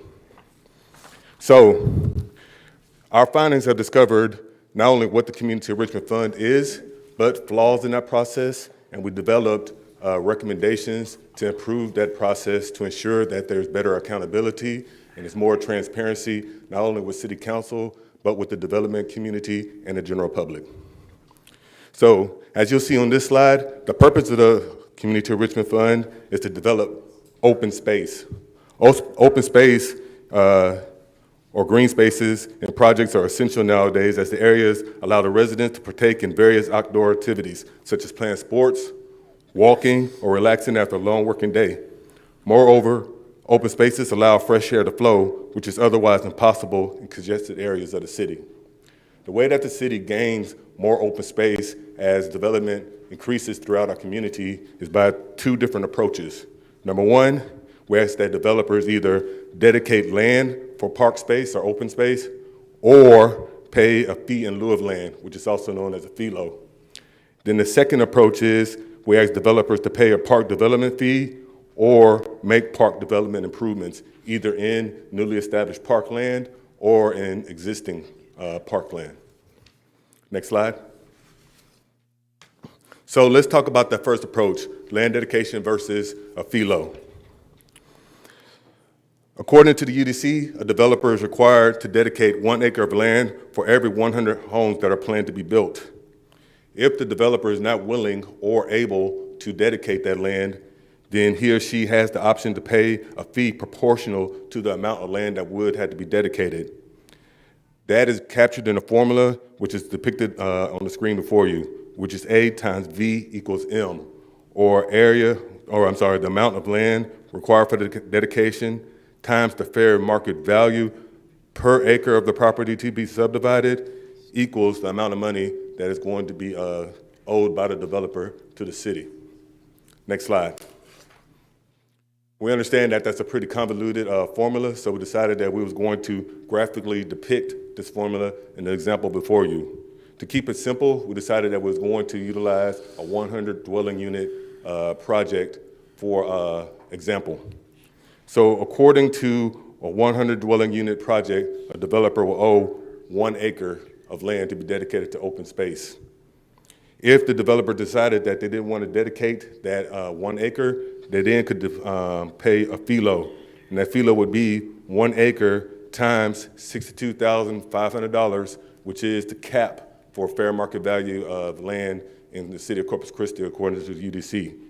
So as you can see, according to this example, a developer would require to pay fees of $62,500 for fees for a 100 unit development project in the city of Corpus Christi. Now, let me make this abundantly clear. These fees going forward, we'll call them restricted fees, FILO or restricted fees, because there is a requirement in the UDC that if the city accepts FILO from a developer, then the city is not allowed to spend those fees outside of a 5-mile radius from the contributing development. Next slide. So then let's take the second approach. In addition to the $62,500 that's depicted in the column on the screen, the developer is also required to make either park improvements or pay a park improvement fee, a park development fee. The way that a park development fee is calculated is they have to pay $200 per unit that is being built. So in this 100 unit example, you pay $62,500 in FILO fees, and then you multiply $200 times 100 dwelling units for a total of $20,000, which bring an all-in total of $82,500 that would be owed to the city by the developer who decided that they wanted to take the fee option versus land dedication option. Going forward, we will refer to the park development fee as unrestricted fees, because according to the UDC, unrestricted fees are not required to be expended within 5 miles of the project. It could be spent anywhere across the community as long as the monies are spent towards park improvements. Next slide. So $82,500 may seem pretty excessive for fees for development, but what we decided was, well, let's put this into context. What would it take if we decided that the city was going to procure land or the city was given land and we had to go ahead and improve that land to make it a park? And what we did was capture a summary budget of what it would take to improve 1 acre of raw land with just basic amenities that you would expect to see in a park. And as you can see, no frills, no thrills, bench, shade structure, irrigation, sidewalks, trash cans, no splash pads or any extravagance. It would come in at a total of about $874,525. Again, $874,525 to develop that parkland, but currently as our UDC stands today, we only receive $82,500 in fees from the development community. That leaves us at a deficit of $792,025. Now, we've had multiple discussions with the Coastal Bend Builders Association, and we made it abundantly clear that there is not an expectation in the UDC or the city staff for a development community to fully pay for, park development. But the intent of the UDC is to ensure that the development community is contributing to the improvements of open space for the communities. We look at it as a partnership between the development community and the city. And according to our research, we discovered that right now, the city is paying more than its fair share of that creation of open space for our citizens. Next slide. So when it's all said and done, FILO, and then you have your park development fees. Those funds are captured by the city and they're placed in what is called the Community Enrichment Fund. According to UDC, there are restrictions to leveraging expenditures against this fund, specifically on the FILO side of the house. And again, with the reference to the 5-mile radius requirement. And then on the other side, the restrictions on the park development funds is this money cannot be spent on anything but park-related activities. According to the UDC, there is an option for refunding of funds if the funds aren't expended within 7 years of receipt. However, I think that there's a little bit of confusion in the community on what happens if a refund is requested. According to the UDC, a refund is not owed to the developer or the person that contributed the funds 7 years ago. Rather, the fee is owed to whoever is the owner of the property after the expiration of the 7-year deadline. Given the fact that you'd had to expect that if a project was going for 7 years and it's been subdivided, you would assume that it's been sold and property would be owned by homeowners. So if a refund was requested, it's more than likely that you'd have homeowners coming to request those funds that were contributed into the Community Enrichment Fund. To put that in perspective, 770 homes in Rancho Vista, if funds that were contributed to the Community Enrichment Fund was subdivided amongst all of those residents, you basically have 1/770th of the fund going to a property owner. We think that that's pretty fragmented and not a good way of leveraging funds. So the city staff decided that we're going to make our policy stronger. We're going to be more strategic in our expenditures, and we're going to make sure that we put together a process to ensure that we're leveraging those funds as strong as possible to make sure that we get the biggest bang for the buck for the Corpus Christi community. Next slide. So in our research, we discovered that there's some flaws in the Community Enrichment Fund process, one of them being these budget line items. Our current process in place is that anytime a developer pays a Community Enrichment Fund fee, is placed into the Community Enrichment Fund in its own unique budget line item. So if, say we had a project named Daisy Lane, they come in, they pay the fees because they want to develop Daisy Lane. It goes in the Community Enrichment Fund and is tracked in that fund as budget line item 0000.Daisy Lane. That seemed like that'd be a very good way of tracking, the funds coming in and expenditures being made against that. But what we quickly discovered is, as development ramped up in the community, so did the amount of budget line items. And that last count, we discovered that there's no less than 165 different budget line items in the Community Enrichment Fund, which makes it an exceptionally difficult challenge to try to account for funds that's going into these budget line items and them going out. And we really believe that's what's led to, a lot of convolution on these expenditures and these revenues that's been made.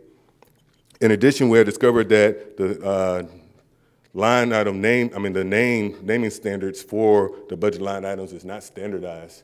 In fact, you can look into, the Community Enrichment Fund. You see some line items that don't even have a name that can help our accounting office or the auditor's office or Parks and Recreation determine exactly where that development is located in the city of Corpus Christi.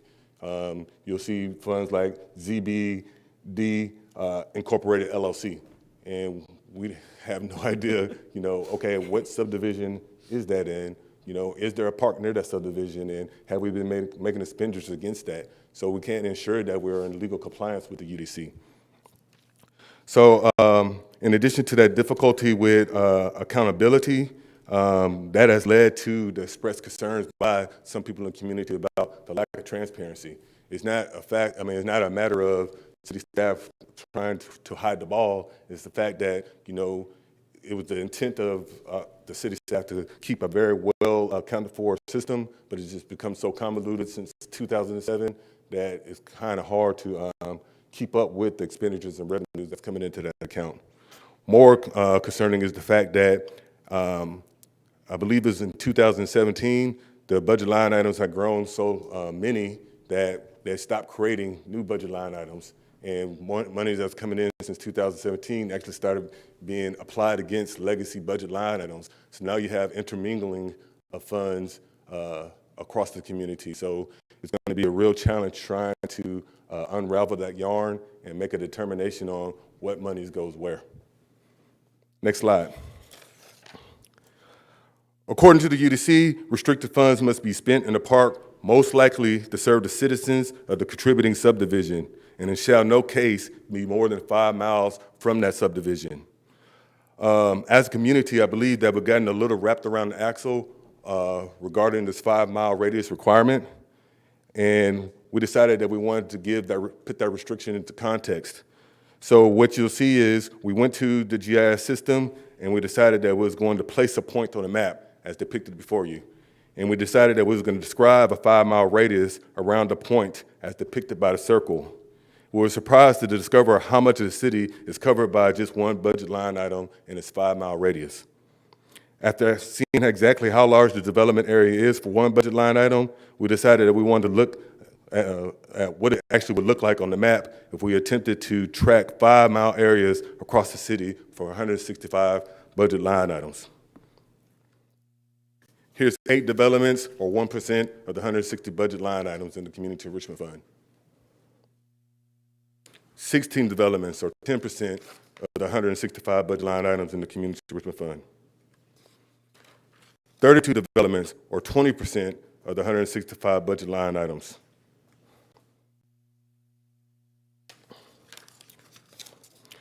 Just 20% of the 165 budget line items in the budget. You can see that the city is littered with these 5-mile radiuses. So I'm sure that you're asking, okay, well, what's the point of this demonstration? Well, with this demonstration, the staff was quickly able to determine, number one, attempting to manage over 165 budget line items is inefficient, if not impossible. Number two, with so much development in our community, the city is littered with these 5-mile areas, radiuses, thus leading to redundancy and overlap. And number three, or most importantly, we don't believe that this 5-mile restriction is effectively achieving the original intent of keeping development fee revenue in the areas where the development is occurring.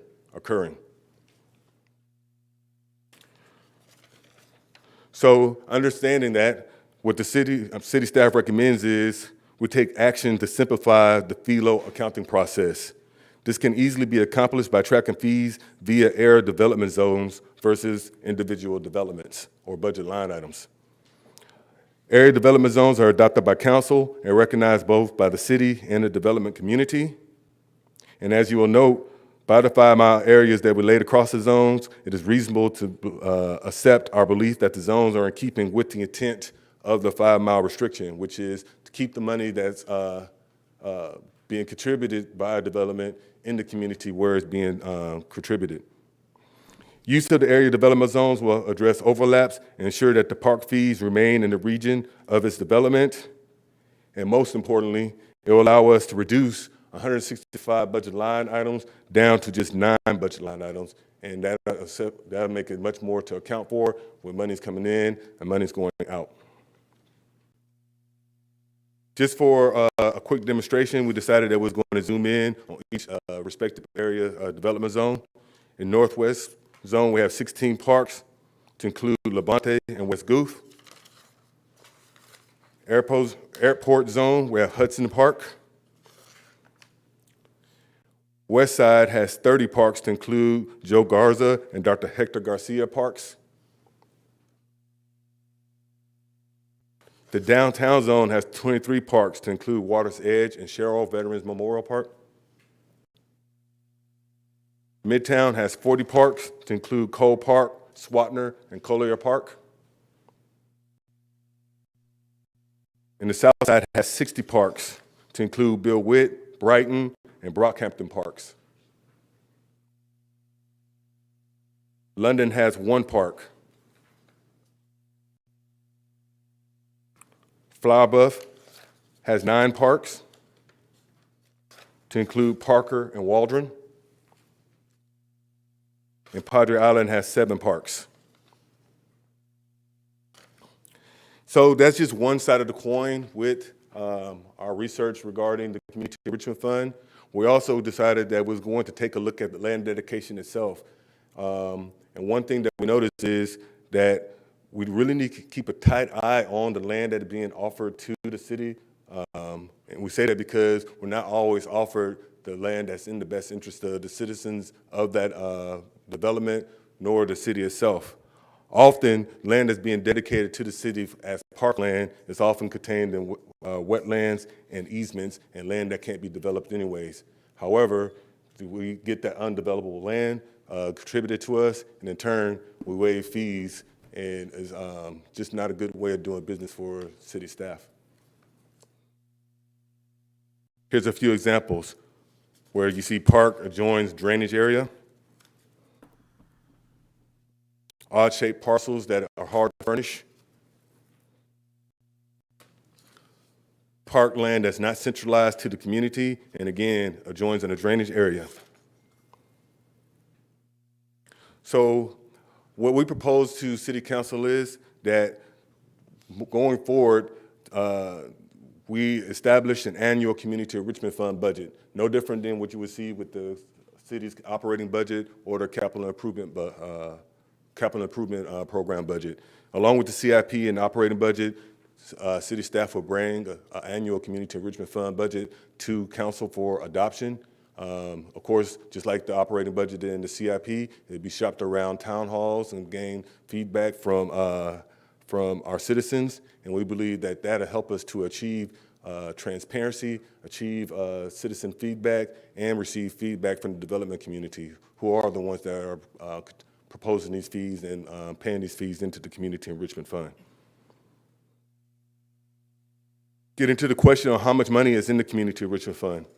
As of August 18, 2021, there's slightly over $3 million in the Community Enrichment Fund. I know that the question still lingers on a detailed explanation of the expenditures that's been made against that fund since 2007. And simply put, with Parks and Recreation running a day-to-day operation, as well as the executive leadership team, we simply didn't have the capacity to go through over 14 years worth of expenditures against the fund.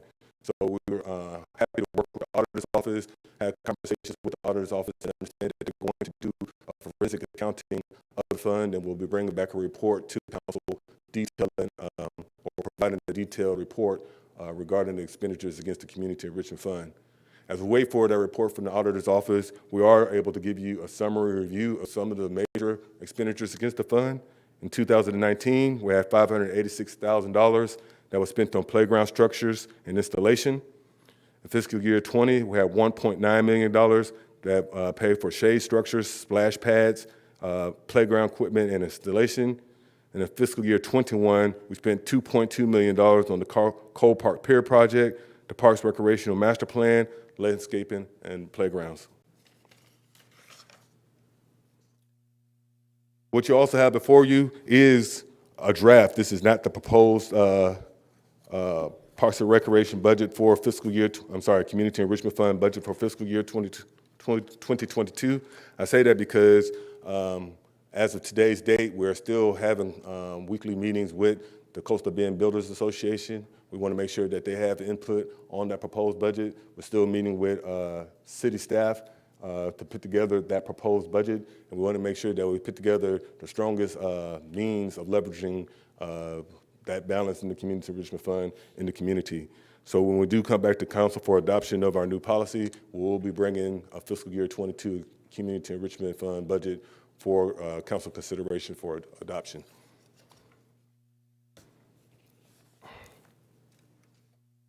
With that being said, I'm going to turn it over to Christopher Anderson of our Strategic Planning Office. He has further research and details that he wants to relate to council. Or I'll stand by for questions. Well, let me ask Councilman Hernandez and Pusley, would y'all like to ask your questions now or wait until after this next? Because I think we're kind of changing gears a little bit, right? Yeah, it'd probably be good to take council Let's do the questions now. Yeah, go ahead. Councilman Hernandez, you were first. Okay, thank you, Mayor. Look, I understand what you're trying to accomplish and utilizing the 5 mile as a standard, which is not the standard. It's closest, and you had mentioned it, it is the closest neighborhood or community park most likely to be used by that subdivision.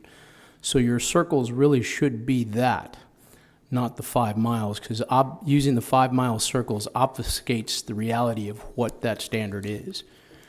It's no more than 5 miles, and I think that was added, it used to be 1 mile, and it was changed to 5 miles sometimes back.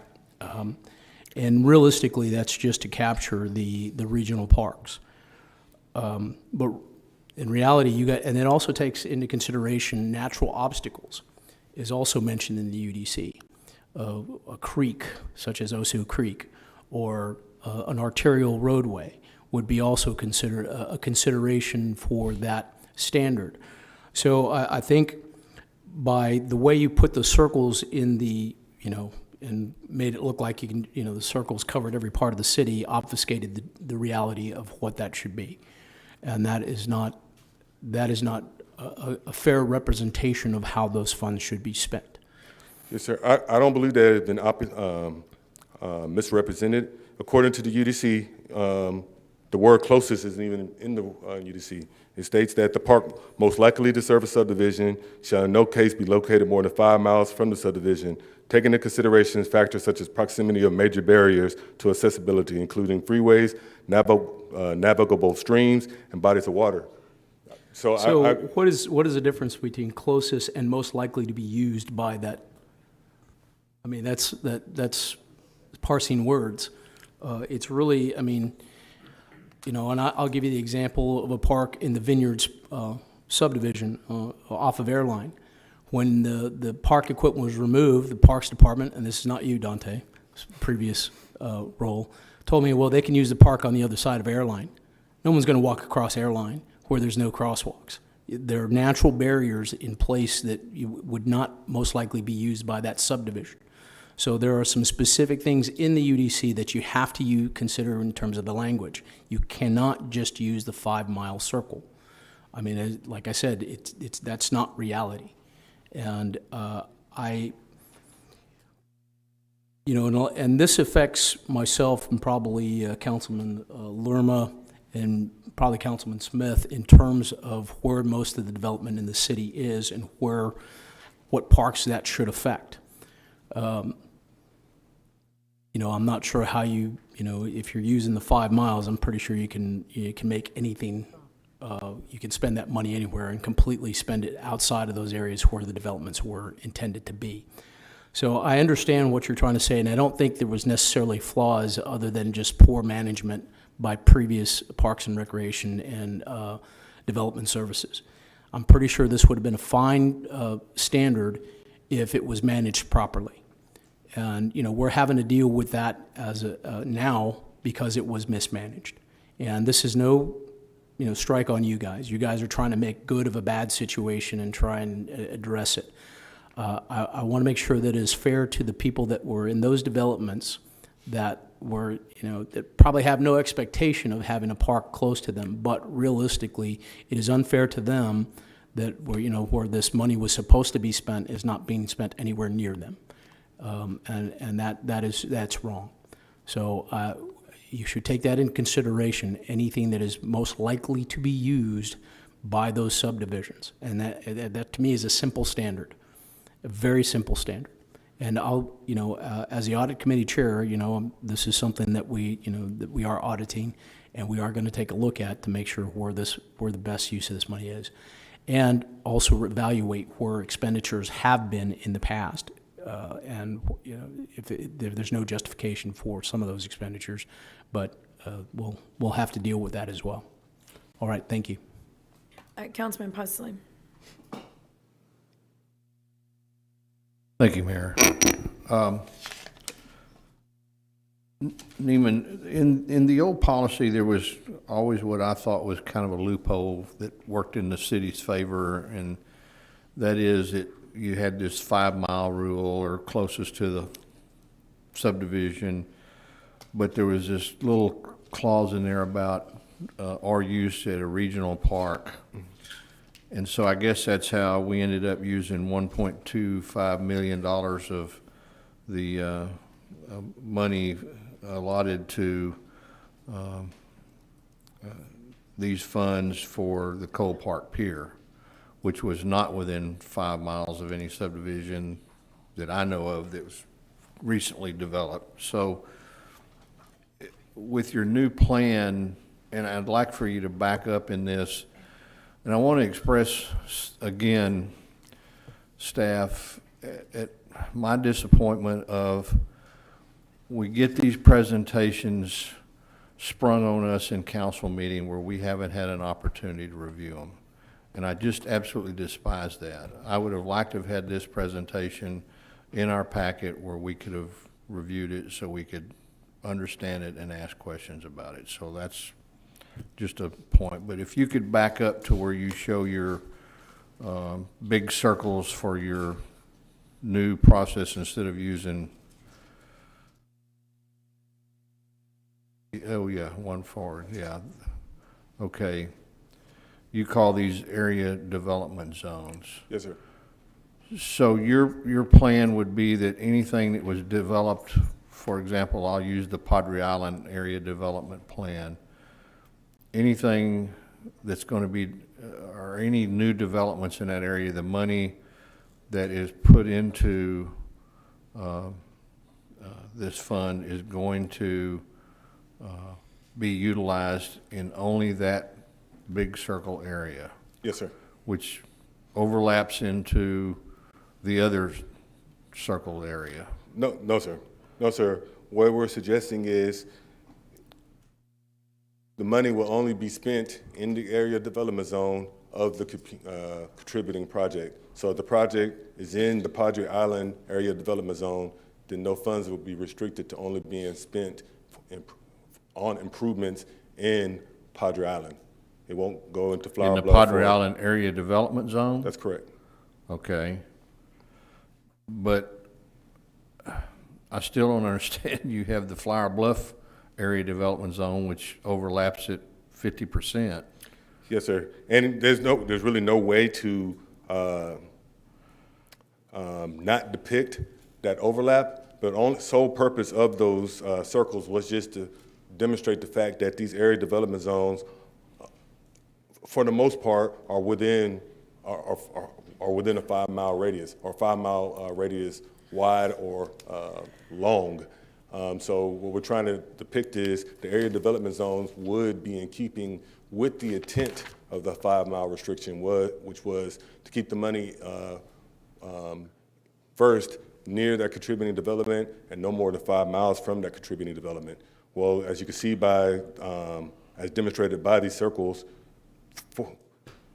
going by these area development zones will either meet that standard or, in the case of Padre Island, at least be near that 5 mile standard.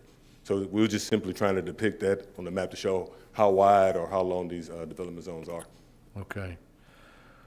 Okay, well, I'm not sure that clarifies your problem any better than the graph you showed before that, where you've got multiple dozens of circles, one on top of the other. But maybe it will, and I'll be interested to hear what the Builders Association has to say about this type of scenario. But, and so the next issue I want to jump to is, so what you're telling us is because of the way the budgeting for each line item was handled and poorly defined prior to this, it's going to be difficult for you to give us a proper accounting of where these funds went to once they were given to the city. Roger. And where they were actually spent on which park where. Roger. Again, we stopped counting at 165. I believe that we had spoken with the auditor's office and they were at 191. So I don't even believe that that's the final answer on how many budget line items are in this fund. So you can imagine, you know, with a budgeting office of 6 people trying to keep up with 191 budget line items, that would be a very difficult task. And that's if that's your subject matter expertise is accounting and finance. Right. Seeing that we don't have that expertise, we decided, okay, well, let's try to figure out what were the largest expenditures and what categories were these expenditures made on, with the understanding that auditing office is going to bring the expertise to the table to actually go through with a fine-tooth comb and get developed. Yeah, that's the goal. As Councilman Hernandez said, I also serve on the audit committee, and we've asked them to go through with a fine-tooth comb and look at this, so hopefully they'll come up with the answers. Yes, sir. Okay, I know this is a work in progress, and I just want to say I sincerely appreciate the fact that we're doing this. I think this has been a long sore spot for the Building Association. They seem very happy to participate in this plan, at least the ones that I have talked to, and they realize there's a responsibility to do that. And they just want to be treated fairly, and at the end of the day, that's what we hope that the new plan will do.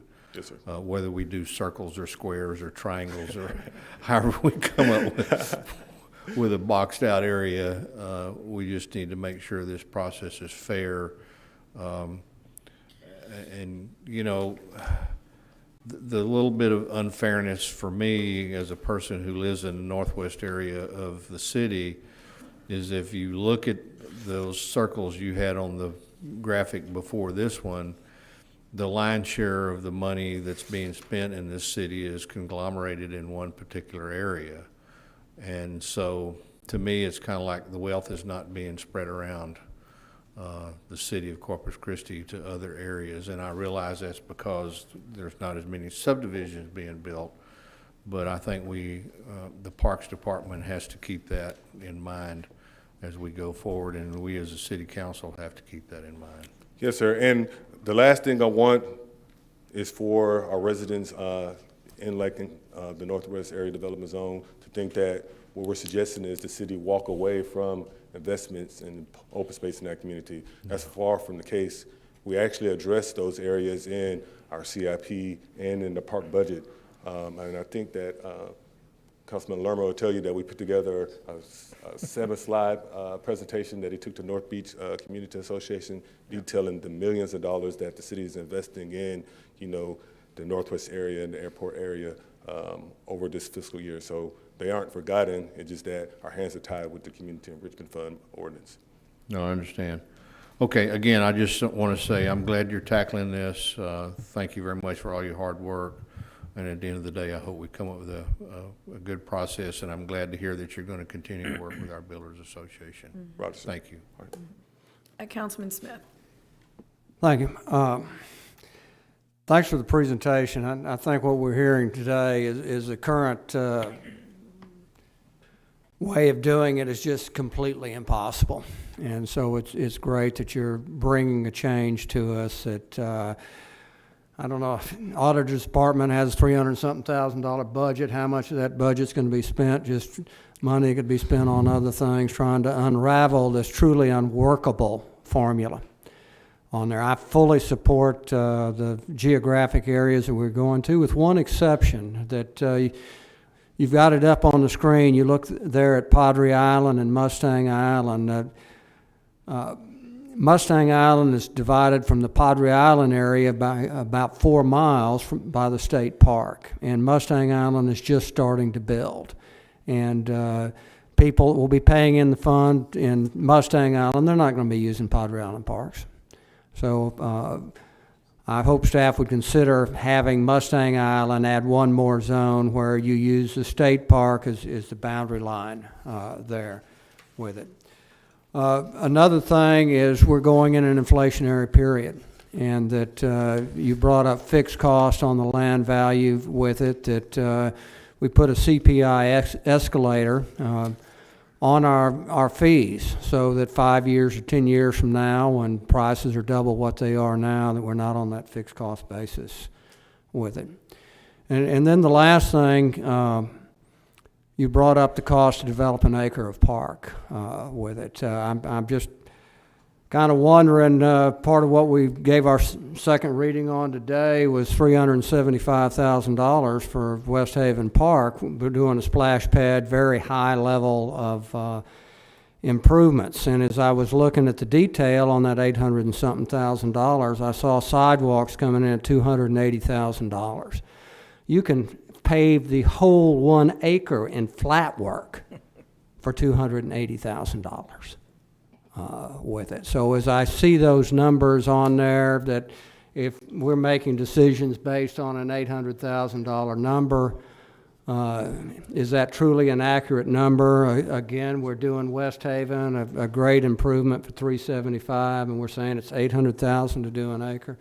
If you could look into that on there. But again, I really appreciate, I think this is a giant step forward for us as a community to change this, and I'm fully supportive of these efforts. And I think sooner rather than later, I hope we're coming to this body to change the UDC, particularly on these geographic areas, and working with the Builders Association. I think that's important. And one last comment on here, our need for parks. I know in our general budget, we did $3 million there, that we shouldn't be looking at the builders and developers to improve our regional parks or parks outside of these areas, but we ought to have a lot of emphasis in our budget I know we dropped $20 million from the bond on our 20 bond because of the virus with that, but as part of our community infrastructure, parks are a very important part, and that when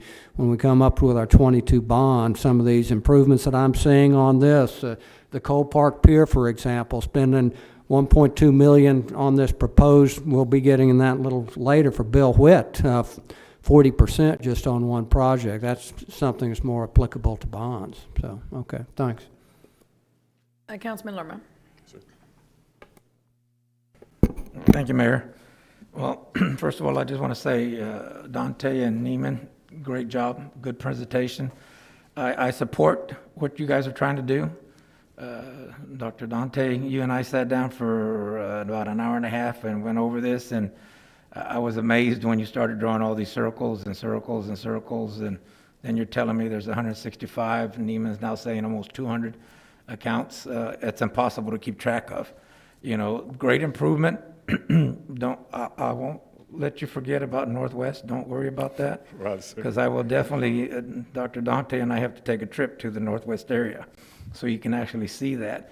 But I'm looking at your map where you have these 7, 8 circles on there. I noticed that North Beach is not covered. Is it going to be covered or not? On this map, it doesn't cover it across the other side. But then I see that part of the city that's a part of London that's not in the city is covered. So I can actually take that question. Okay. We actually looked at that area map, the one that you're seeing. If you zoom in, the only thing that is missing is the body of water that runs under it. But it is, if you zoom into it, it's actually included. No, I just want to make sure it's covered, you know, that type of thing. But I really appreciate that you guys are bringing everybody to the table on this. You know, as far as with Wendy Herman and the Builder Association, that's a big part of this whole thing. And that to me is important, because in the past, from what I understand, we've left them out. And honestly, you're talking about the developers here, okay? They always need to be at the table on things like this. Yes, sir. You know, they're a big part of it. So I appreciate that you guys are working it hand in hand. But I support the project that you guys are looking at. Definitely, I think we still have a ways to go for equity as far as spending the dollars where they belong. I think that's what we need to concentrate on, you know, but I look forward to more improvements on this plan that you have here. Thank you. Yes, sir. And Councilman Martinez. I'm sorry, Barrera. Thank you, Mayor. Dr. Young and Dr. Gonzalez, I know you guys have put a ton of work in. As Councilman Smith had indicated that this is, he used the word impossible. So I have a little bit more faith in you guys. But I appreciate the fact that I know it's been difficult having to deal with people like me and obviously trying to satisfy the builders, you know, and the community. So just a couple of things. First off, I guess Sarah had brought us this budget. Were we going to discuss that later? No, sir, we can discuss it now. That's fine. Well, I just want to add that on these improvements here for Bill Witt Park, don't get me wrong, I support the project.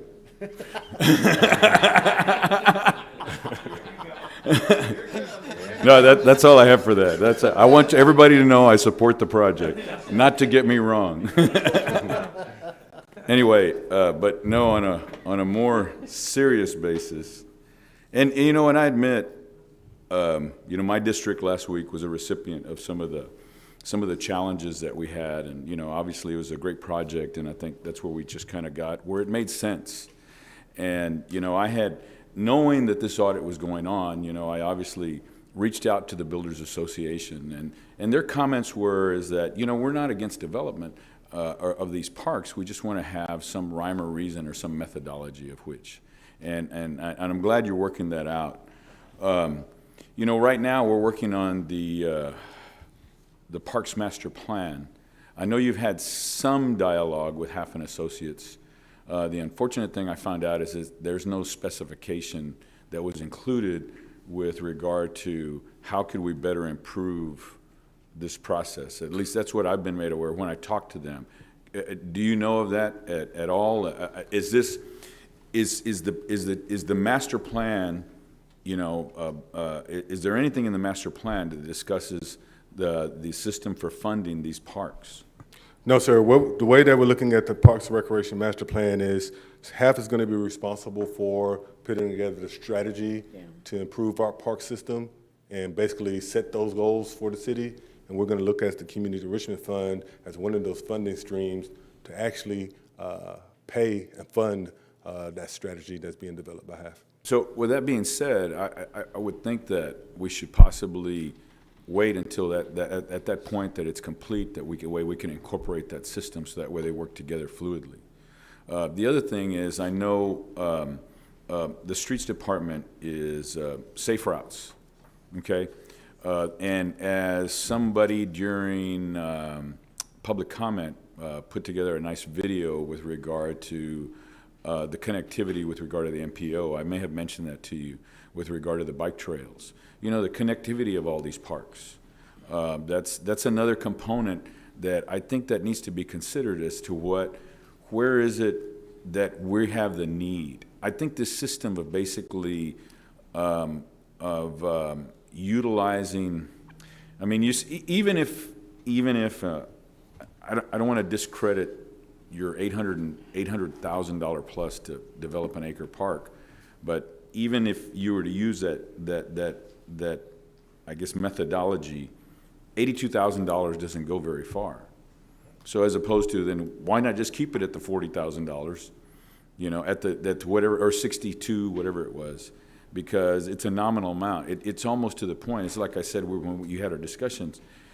The impact that you're going to have is about a $400 to $500 increase on a rooftop. And here recently, we've just increased the rooftop cost to about another $2,000, and now we're looking at adding that in. So I just think, I'm just suggesting, and I'm not trying to make it more difficult, but to be more open-minded, because once again, when we're in the challenges and in the market, in fact, I talked to Councilman Hernandez about it, in the current market that we're in, with the challenges of the supply chain and the cost of, you know, sheetrock and every, you know, electrical equipment, and we're part of that component that right now we're going to be increasing fees. So something to consider. Another point is, sorry here. Have you shared this information with your Parks Board?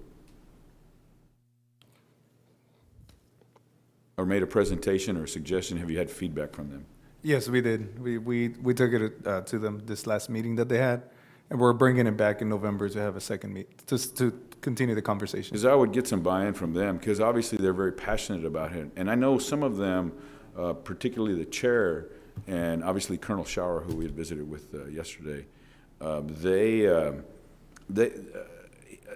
concern that I've got from the two individuals that I've talked to is that, once again, the parity.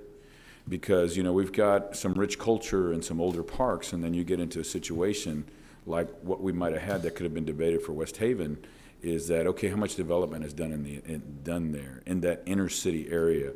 Like, you know, Councilman Lerma had talked about, you know, those are, I think those are some things that needs to be addressed. And I know it's difficult. I don't want to pound on you to say that, you know, what is it? I know, to say that you haven't done a good job. I think there's some things that just need to be considered. I think, and I appreciate the fact that you separated my item, or West Haven item, from this, because you know, that once again, that's a perfect example of where do we find the funds that the community and the council, the policymakers, can be satisfied with to ensure that it's a good utilization of the funds. And the developers. I mean, I'm sure that they understand that we need to redevelop certain areas of the community. We need to enhance those. You know, I don't know that there's a designation for that you've considered for historical parks. I mean, the old Bayview Cemetery is, you know, obviously a very important component of this community that has just been neglected. And that area in itself is not going to see any new development at all whatsoever. Yes, sir. So just those are my recommendations or my thoughts. Thank you. And once again, And, you know, I want you to think, I hope, and I'm going to be a little bit jovial about this. Just think about this. Is Wendy going to call the council when you make a decision? And is it going to be one? And, you know, a lot of us have conversations with the Builders Association on a regular basis. Yes, sir. But if it's something that, you know, you think that may be challenging, then, you know, just exercise some, and I know I'm trying to put some levity there. But one more time I'll end with regard to this Bill Witt Park, don't get me wrong, I'm not against the project. Thank you very much. Thanks for the time. So if I may comment, sir? Yes, sir. A few things, because it sounded like there are a few questions that you had. First, yeah, I'm definitely sensitive. We do look at it at a lens, is Wendy going to call, you know, if we perform this presentation? And I learned that from Councilman Pusley, actually. I forgot what the fight was between city staff and some block of the community. He said, look, Neiman, just make sure that it gets resolved before it comes to the council. I like Track sir, we'll work on it. He's basically saying, don't let us have to adjudicate at the council meeting. So we're doing all the adjudicating on a weekly basis with the Coastal Bend Association, and I'm sure that when we do come to you all for an adoption, it's going to be a plan that has buy-in not only from the staff, but from our development community as well. And then you asked, regarding the community and enrichment fund budget, why not wait until the PRMP is produced? Which is a thought process we had considered, but I think that the West Haven splash pad really exemplifies the thought process on the staff when we say, hey, we want to go ahead and move forward with adopting a community enrichment fund budget now. And the reason for that is we do have an existing inventory of parks, and this existing inventory has gone neglected and needs to be addressed. You see in this proposed budget, we have crumbling sidewalks, we have baseball fields that are in disrepair, we have all these different needs, more needs than, as always, we have funding. So we thought that this was the one opportunity that we had to go ahead and try to take care of what we have, and then we're going to start focusing on what we can build going forward. Well, I'm glad you brought that up. We could probably discuss it offline before we get the budget approved. And here's a perfect example. You know, I don't know if you saw here at 11 o'clock, what is it? There was about 8 7-year-old ball players that we recognize for going to the World Series. Yes, sir. Well, they play at the International West Side, which is out there on Greenwood. Yes, sir. That also is in dire need of a mound, a scoreboard, what have you. They've been the victim of the, shall we say, the neglect of the emphasis of what we have. And a lot of it is because monies haven't gone around, but we haven't got creative. Now, I tell you what, this West Haven project really, we got a lot of great press on it. You know, that district, of course, we don't know what redistricting does. It's just like mine and Councilman Molina's borders between Commissioner Mades and Commissioner Gonzalez. And they both expressed interest in trying to provide support. So I think if you have an opportunity, because that was one of the no-brainers for West Haven Park, he's putting $600,000 into it. If we're going to put in $250 or $275, whatever the amount was, then once again, that's a good utilization of the taxpayers' dollars. Yes, sir. And so, you know, I've been actively working to provide some investment from industry to be able to improve that area. It's an inner city area. You know, I'm going to go off on a tangent because you brought it up. But, you know, the thing is that in those inner city areas, you know, select ball it's a great program. But the thing is that you're not getting to the point where you're teaching kids to play ball. You know, in neighborhood, in park ball, you get a T-shirt and a hat, and they're going to teach you how to play ball.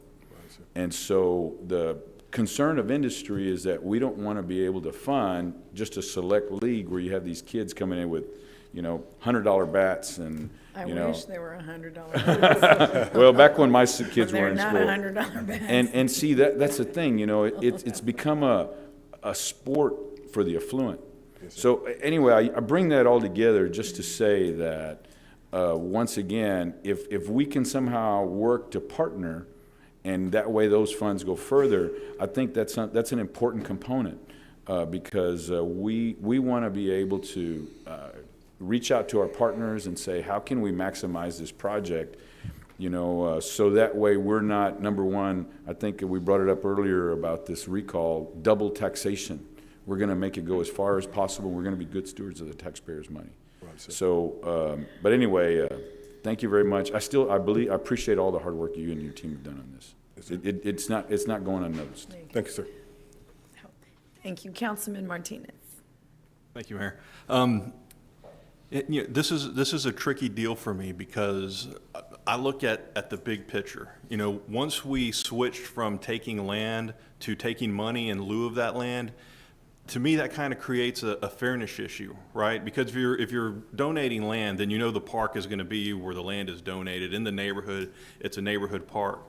But once you start donating money in lieu of the land to improve the parks, well, that's where it gets tricky, and that's where the fairness comes into play for me. I think it's a good idea to expand the ability to spend that money in different areas, because what we end up with, and I can see how Councilman Hernandez is so in favor of this, is the majority of the development is there, right, in District 5. So that means the majority of the money is going to be in that same area. If there are new parks. But we're talking about money, so what are we going to do? We're just going to add more money to the parks until what? Until we have a Top Golf at one of the parks in the district? There's a lot of needs throughout the city, and when we're talking about money for that, it's different, because it's not just adding additional parks, it's essentially adding amenities to the parks. And at a certain point, what additional amenities do you need? So I think it's important to find a way where we can spread the wealth a little bit throughout the city, because the parts of our community that are most in need of the upgrades and the facilities are parts of the city that do not fall within these little circles of development. And so I think for me, that's the important thing, is to find a way that we can get outside of those circles.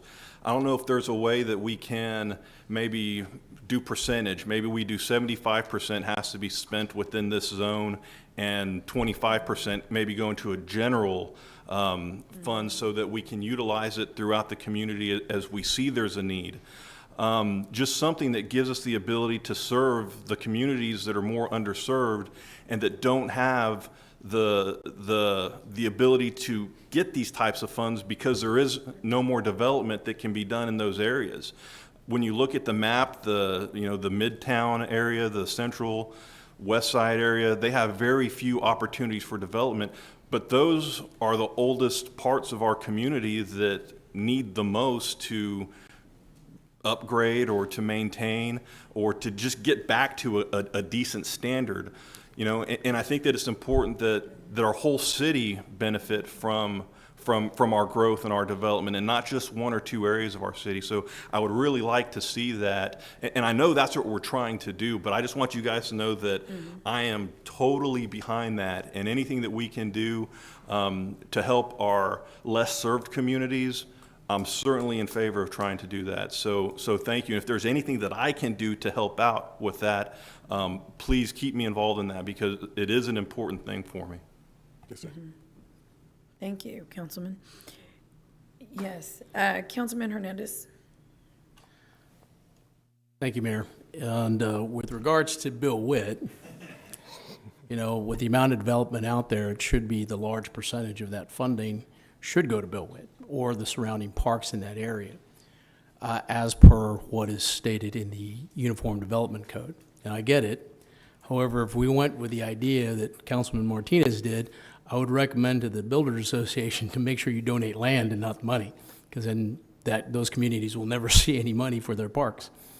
So, if we're going to do this, the idea is to provide the reason for giving money in lieu of land is so you can develop parks that are close to the area, so you don't have to build a new park, I'm assuming, or the city can determine where that new park goes versus a developer.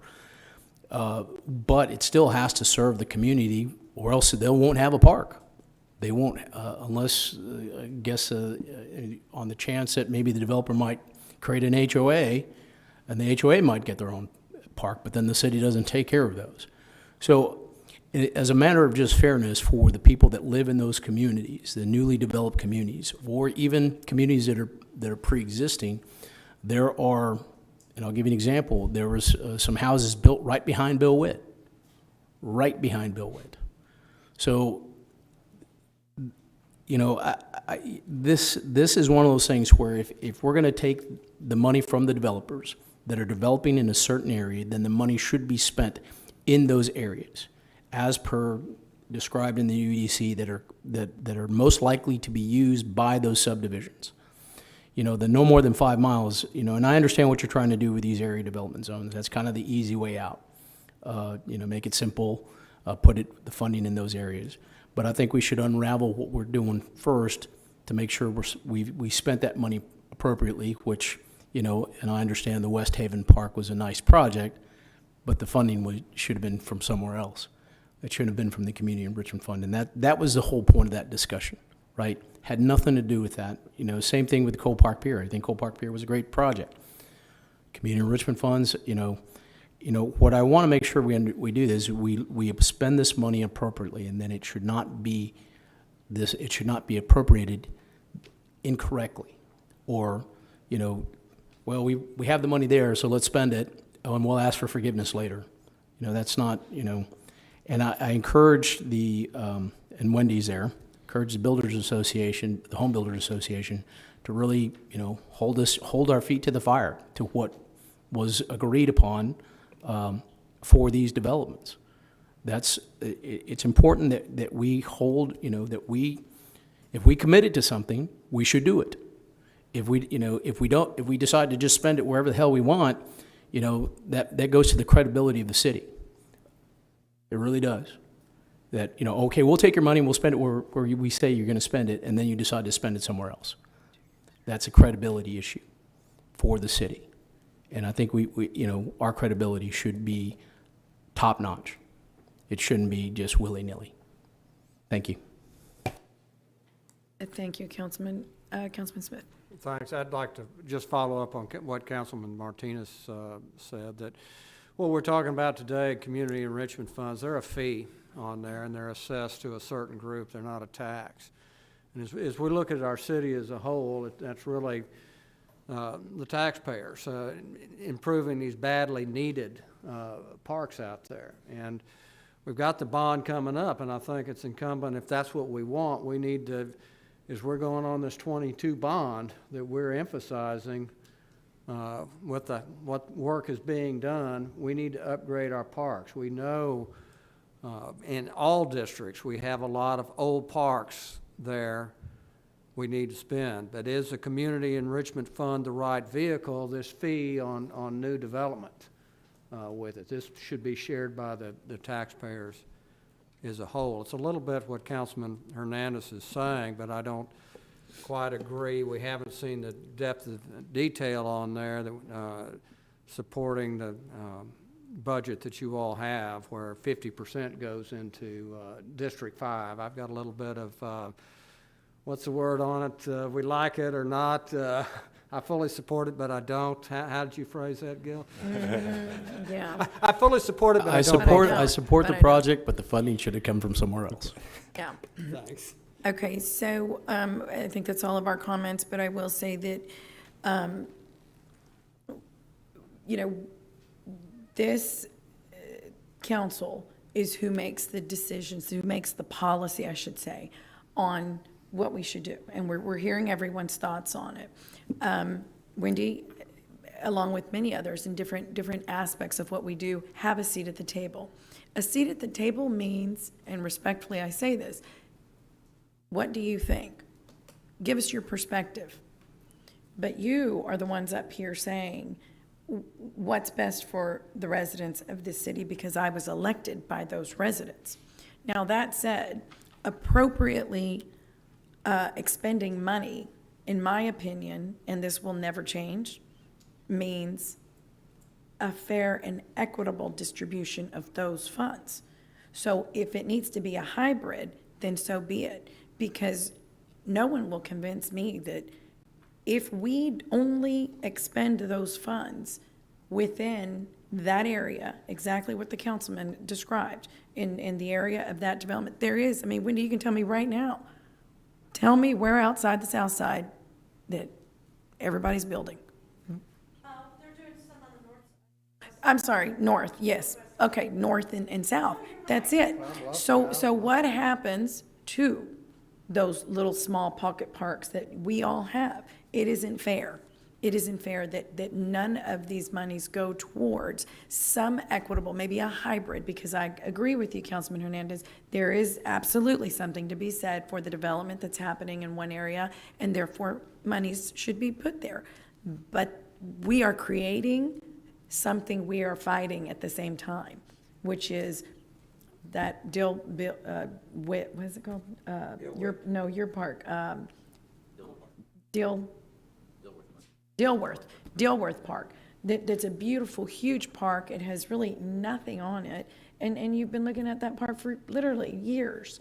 So maybe a hybrid, I don't know, but you hear it. And you hear the message. And at the end of the day, Dr. Young, at the end of the day, it's very simple.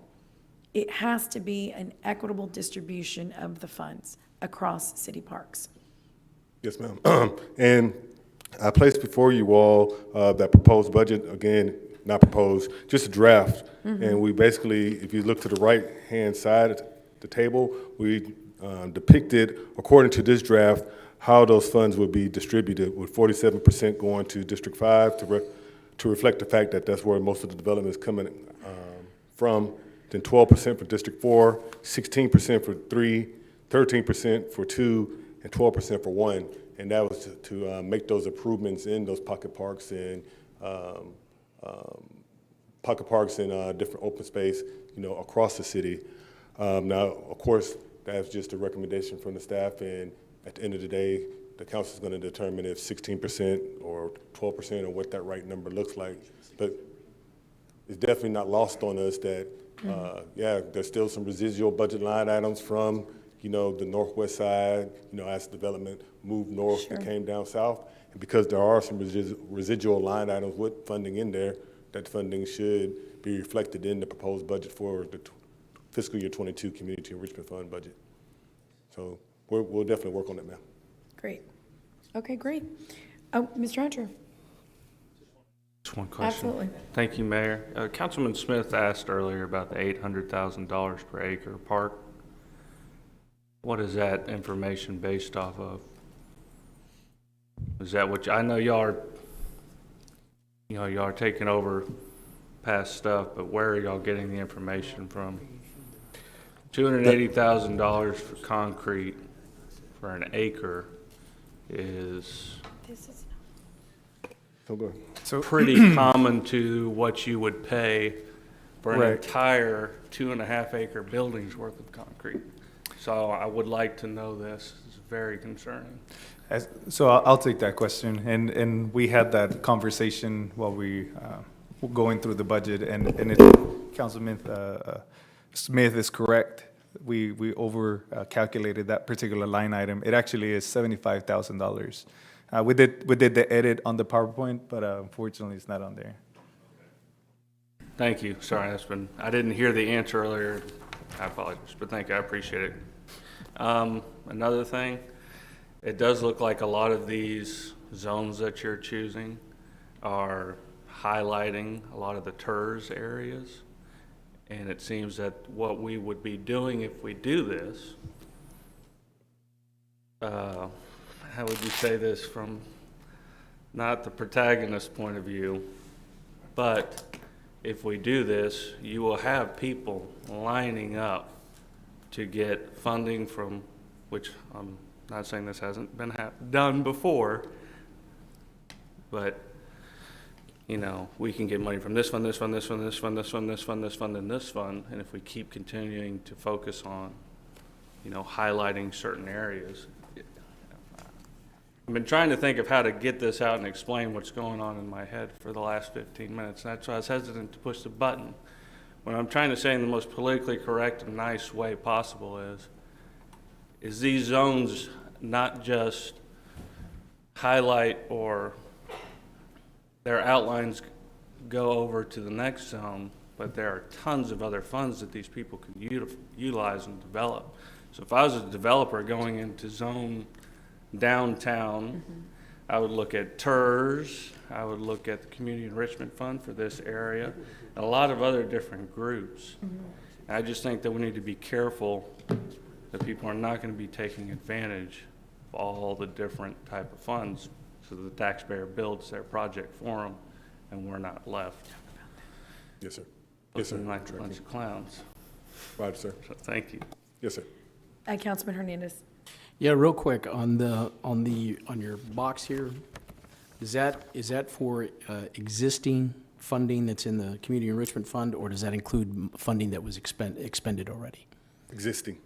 Okay, can you? But that's that number, that percentage reflects how much of this existing funding, the percentage of the existing funding, according to this draft budget, will go. Okay, that's existing funding. So if you consider expenditures that were already expended, can you also provide that information and what percentage it was, including what was already expended?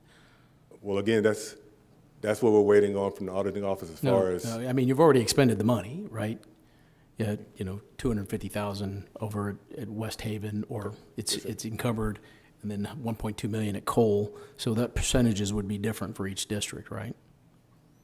Roger, sir. Okay. Okay, can you provide those percentages as well, including what has already been expended? Because that's going to change those numbers. Roger, sir. Okay, thank you. Okay, well, Dr. Young, thank you very much. Dr. Gonzalez, thank y'all. I know this is a legacy issue that we're yet again trying to get through, but we appreciate your time and effort, and we appreciate the presentation and all the information you brought forth. Also, I want to thank you for briefing every single council member as well. I appreciate that. Yes, ma'am. Yes, sir. That was part A. We still have part B to the presentation. Oh, goodness. I'm like, I'm about to. If you please Go bear right with me. ahead. So I'll introduce Christopher Anderson, discussing the way forward. Just closing it out. Thank you, sir. Good afternoon, Mayor and Council. Chris Anderson, Strategic Planning and Innovation Officer. I'm pleased to be in front of you today to talk a little bit more about this. So I'm going to be talking to you about the analysis that we did to compare the city of Corpus Christi to other major cities in Texas, and also how we kind of got to the place to inform the recommendations. Okay, good. So as you all know, I think you've all heard this in your briefings, that the park dedication requirements have not been updated since 2013, and the park development fees have not been updated since 2007. We've, of course, since 2000, the ordinance approach has changed over the years, and we want to have a little bit of flexibility to make sure that we're keeping apprised to the changes we can make. A 2010 study that reviewed park dedication ordinances across the state is still the widely accepted document across Texas cities. This professor from Texas A&M University has contributed to many peer-reviewed journals and other articles. He's an author and co-author on a lot of articles in the park discipline. So there are common components to include in a park dedication ordinance, but there's no one-size-fits-all for every municipality, and their ordinances are written differently. A critique by the author, however, that many cities get in common is that the numbers are sort of decided on arbitrarily, where you have a $100 fee here or 1 per 100, so that it's kind of just selecting numbers based on a dartboard without some empirical evidence. So there's a small chart at the bottom right of that slide that you probably can't see, but it basically shows that the different approaches that these cities take in calculating their fees is very vast. So the Community Enrichment Fund, as Dr. Young talked about earlier, has two components. This first component, which we have in the yellow box, is the land dedication or the fee in lieu of, or the FELO. And then the second box I'll talk a little bit more specifically later on. looking at where we fall across all major Texas cities, this would be in a 100 dwelling unit scenario where only fees are collected. So we're completely taking the land dedication out of the picture. So this would look at any fees that any of these, both fees, excuse me, both for us, but maybe only one fee for another city. For example, Houston only collects one fee based on how they have their ordinance written. So this shows where we would fit in the 100 dwelling unit scenario, again, with the current fees only. So to review the park dedication piece of that first block, I used a practice that was outlined in the Crompton study that shows how you can get to the right fit and the right number for future land dedication. It essentially looks at the population of the city and divides it by your park acreage so that we can get to the persons per park acre. So taking these numbers that we have here and dividing it by 2,100, which is our current park acreage, you get to a number of 156 persons per park acre. Sorry, that's a mouthful. 156 persons per park acre is the highest number of the entire comparison group. The closest cities to us was actually under 100. So it kind of shows you that looking at our park acreage and the number of people we have available to it is that it's just not quite right-sized. So, but in order to maintain that, we do need to look at how we can change this number and how we accept land in the future. So currently, our park dedication is 1 per 100, as Dr. Young stated earlier. But even to maintain where we are today, we would need to update that, and this informs the recommendation to change the UDC to get to 1 acre per 57 dwelling units and not 100. So again, just to reiterate, that current ordinance is to dedicate 1 acre per 100 dwelling units, but in order to stay where we are currently and to maintain the level of service, we would need to get to 1 acre per 57 dwelling units. Councilman Barrera, you believe you brought up earlier about kind of not doing this in one fell swoop. We are recommending to do this in a phased approach to where we could ultimately get to the 57 dwelling units and not all current in this year or next year.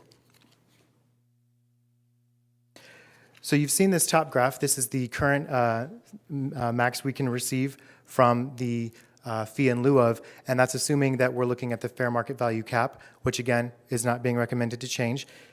So looking at the 1 acre and the current fair market value cap at $62,500, the new bottom graph shows proposed in 2025, fiscal year 25, what the fee would be, again, in a 100 dwelling unit scenario if only fees were collected and no land was dedicated instead. So again, the second component, the second block, talks about the park development fee or developer improvements to parks, and we'll talk a little bit more about this in detail.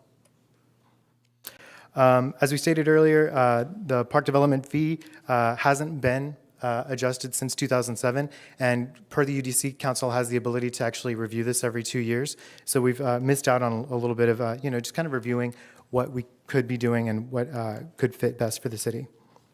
Again, we're not recommending changing this fee this fiscal year, but we're looking at projected long-term inflation from the Consumer Price Index. We'd start phasing that starting next fiscal year in 2023. So again, these first two columns are only looking at the park development fee, and then everything to the right shows just the fee in lieu of, the total park development fee, and the total grand total for a 100 dwelling unit scenario. So looking at this chart again, it shows kind of how the city has adjusted and kind of gone to the median. So by making this these minor changes, it does allow the city to get into the median point of the top 8 cities. So looking at our comparison group, how we can kind of make that change. To show this to you, what it means over the next 5 years, in the 100 dwelling unit scenario, again, this would only be 100 dwelling units for every year going forward. We're looking at an additional $133,000 in funding. And by maintaining the status quo, it shows that we could miss out on 6 additional swing sets in parks, 11 shade structures, or 334 barbecue pits. With that, now we've got to the recommendations, I can turn it back to Dr. Young. So in closing, to summarize Chris's point, like Councilman Smith has stated, we do have to have considerations for inflation and ensure that we're not remaining stagnant. And we are going to be looking at increasing land dedication, which in turn would increase the fee. And we're not asking for our eye gouging increase. What we're asking for is simply bring the city to the median of the top 8 cities in the state of Texas. That's not set in stone. That's our starting point in our discussions with the development community. We're going to continue to engage with them to see what the right number is going to look like, and we'll be bringing that number back to council for consideration and adoption. In the interim, I just wanted to summarize the recommendations that we're looking at and that we're going to bring back to council. They include amending the UDC to change the name from the Community Enrichment Fund to the Park Development Fund, amending the UDC to dissolve the 5-mile radius requirement and go towards the city area development zones of the contributing residential development, amending the UDC to change land dedication requirement from 1 acre per 100 dwelling units to 1 acre per 57 dwelling units, increasing the park development fee to remain in keeping with the consumer price index, adopting a proposed fiscal year 22 Community Enrichment Fund budget, and updating the budget finance policy to require the city manager to present a proposed CEF budget with the operating budget and capital budget annually. In addition, we have some recommendations from the development community, and this is by far not all-inclusive, but they are recommending that we remove the language regarding the refunding of fees not spent within 7 years because they feel that that language is a little misleading, and that's what's contributed to the controversy and confusion about the refunds going back to the developer. They were also requesting that not only do we restrict the fee load, they would recommend that the park development fees be restricted as well, so everything stays in the zone of the contributing development. And they're requesting that the assistant city manager of Parks and Recreation determine the amount of fee load, but they do want to have some type of appeals process, and we're trying to figure out what that looks like. So again, these were our actions that were taken. We assembled the work group, we reviewed the UDC and identified recommendations to make it a better process. We also took a look at the top 8 cities in the state of Texas to ensure that we were keeping up with best practices. We had put together actions forward, but I have to admit that that is a little ambitious. I anticipate that this timeline is going to shift to the right to accommodate more conversations with the Coastal Bend Builders Association before we go to the Planning Commission or come back to council. We will definitely keep City Council apprised of our conversations and our progress, and if there are any questions or concerns, staff stands by to entertain those questions or concerns from the governing body. Thank Okay, you. thank you, Dr. Young, and we do have a few. Yes, ma'am. Councilman Hernandez. Real quickly on the, and help me understand where the 57, I mean, why do we need that? What's wrong with 100 versus 57? I mean, why are we trying to get to 57? Because it looks at, so based on the study, it talks about how you can best calculate the future in order to maintain your current level of service. So that 156 persons per park acre is where we are Now, today. is that just city parks? It's for all the park acreage that we have in the inventory. So Well, when you say inventory, do you mean county parks that operate within the city, golf courses, beaches, the National Seashore? I mean, what are you including in that number? thank you for, I can clarify that. The 2,100 parkland acres are City of Corpus Christi parkland acres. So it's not taking into consideration any other parks that are within the city? That's correct. Okay, so you might want to adjust your number there because, they may not be our parks, but they're parks that are here, right, that people utilize. So I would imagine that would bring that down a little bit, or at least provide some clear visibility to it, right? Could I touch on that, Councilman? Sure. Are the medians on Ocean Drive and throughout the city still considered parks?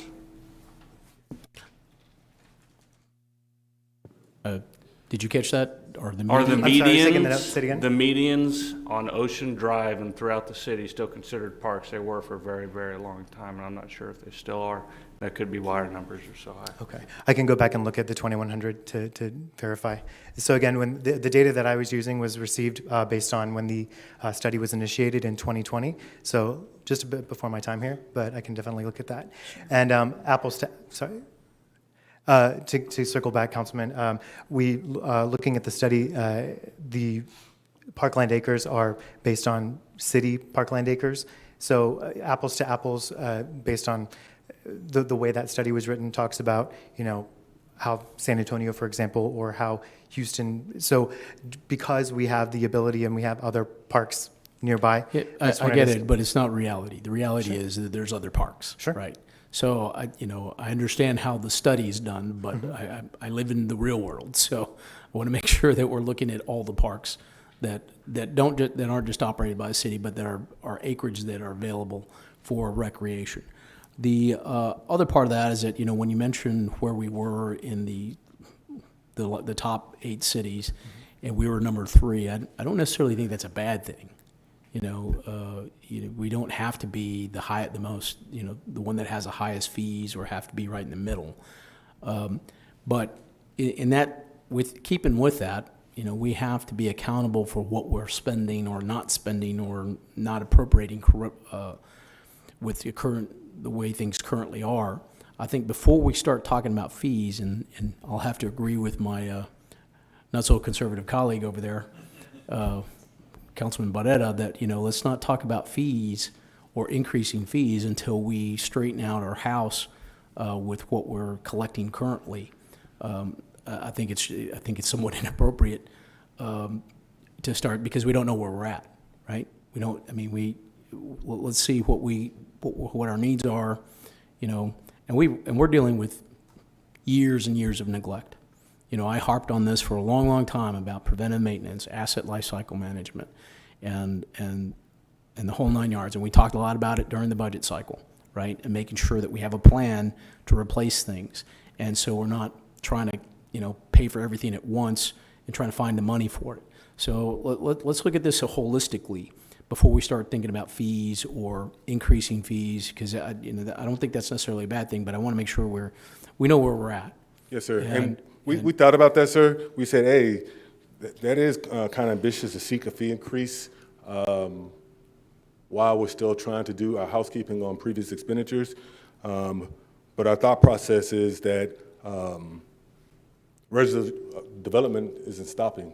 We're already behind the power curve, as demonstrated by Chris, since we haven't, even though development has increased, we haven't increased anything as far as on the city side of the house since 2007.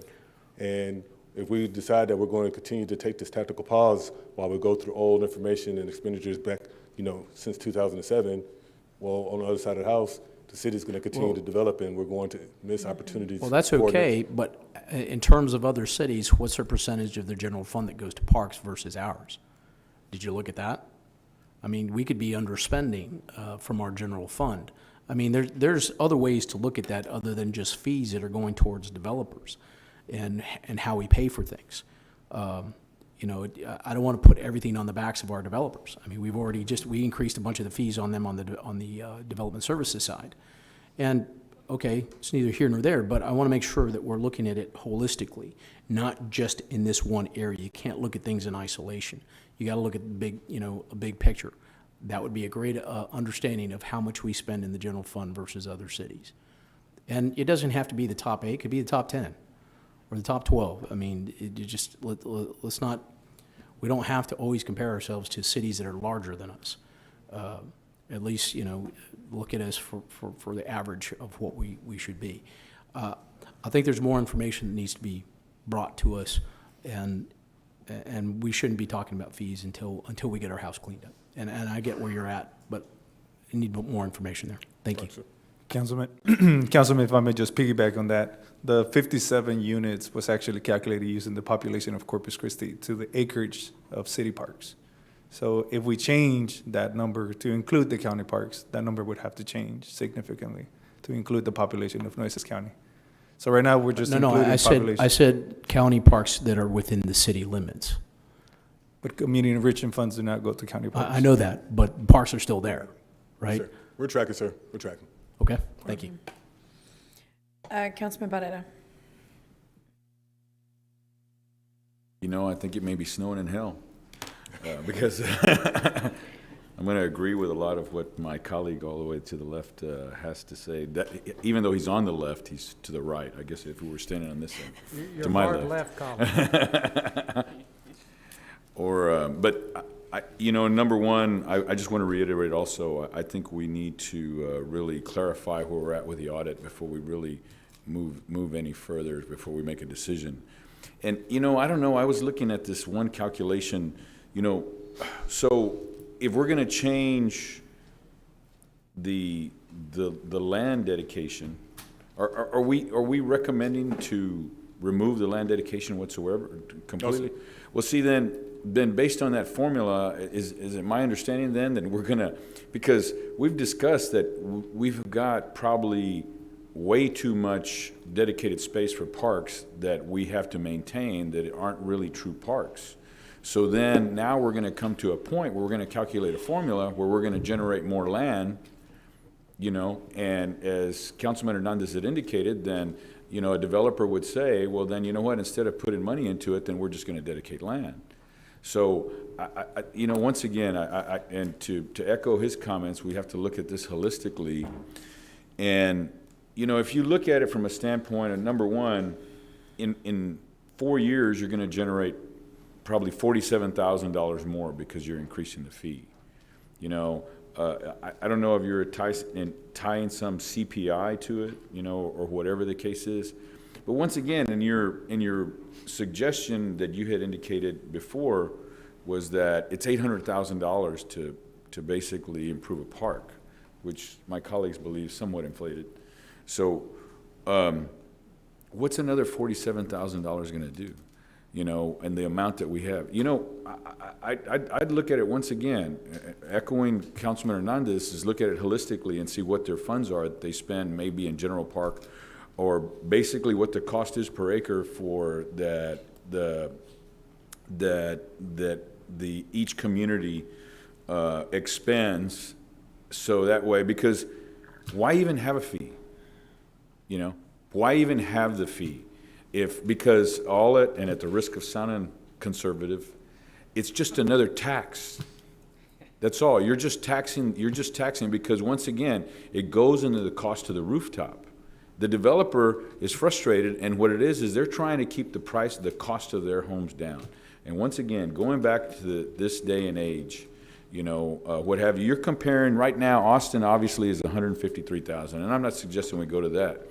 But my son just bought a house, 2,366 square foot, and it's not brand new, it's a fixer-upper, $460,000 in the city of Austin. Okay, now, we're having challenges right now. Bohemian Colony has already reiterated to me, it's gonna be very difficult for us to be in that $200,000 range because of the economy that we're in right now. And that's the thing that we're facing. And now, even if you want to incorporate a fee, I think you have to look at it differently, and I think the whole state of Texas is going to have to get creative. So you may want to even consider getting rid of the fee. That might create a bigger incentive for more development, you know. And maybe it's not going to solve the problem on our parks, but we have to look at it from another perspective of how are we going to reposition our assets. So that's all I have. Thank you. All right, sir. Councilman Pusley.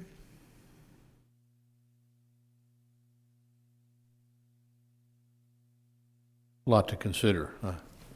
On your fee structure that you're proposing, so what you are proposing is that there'll be some sort of built-in automatic increase year over year.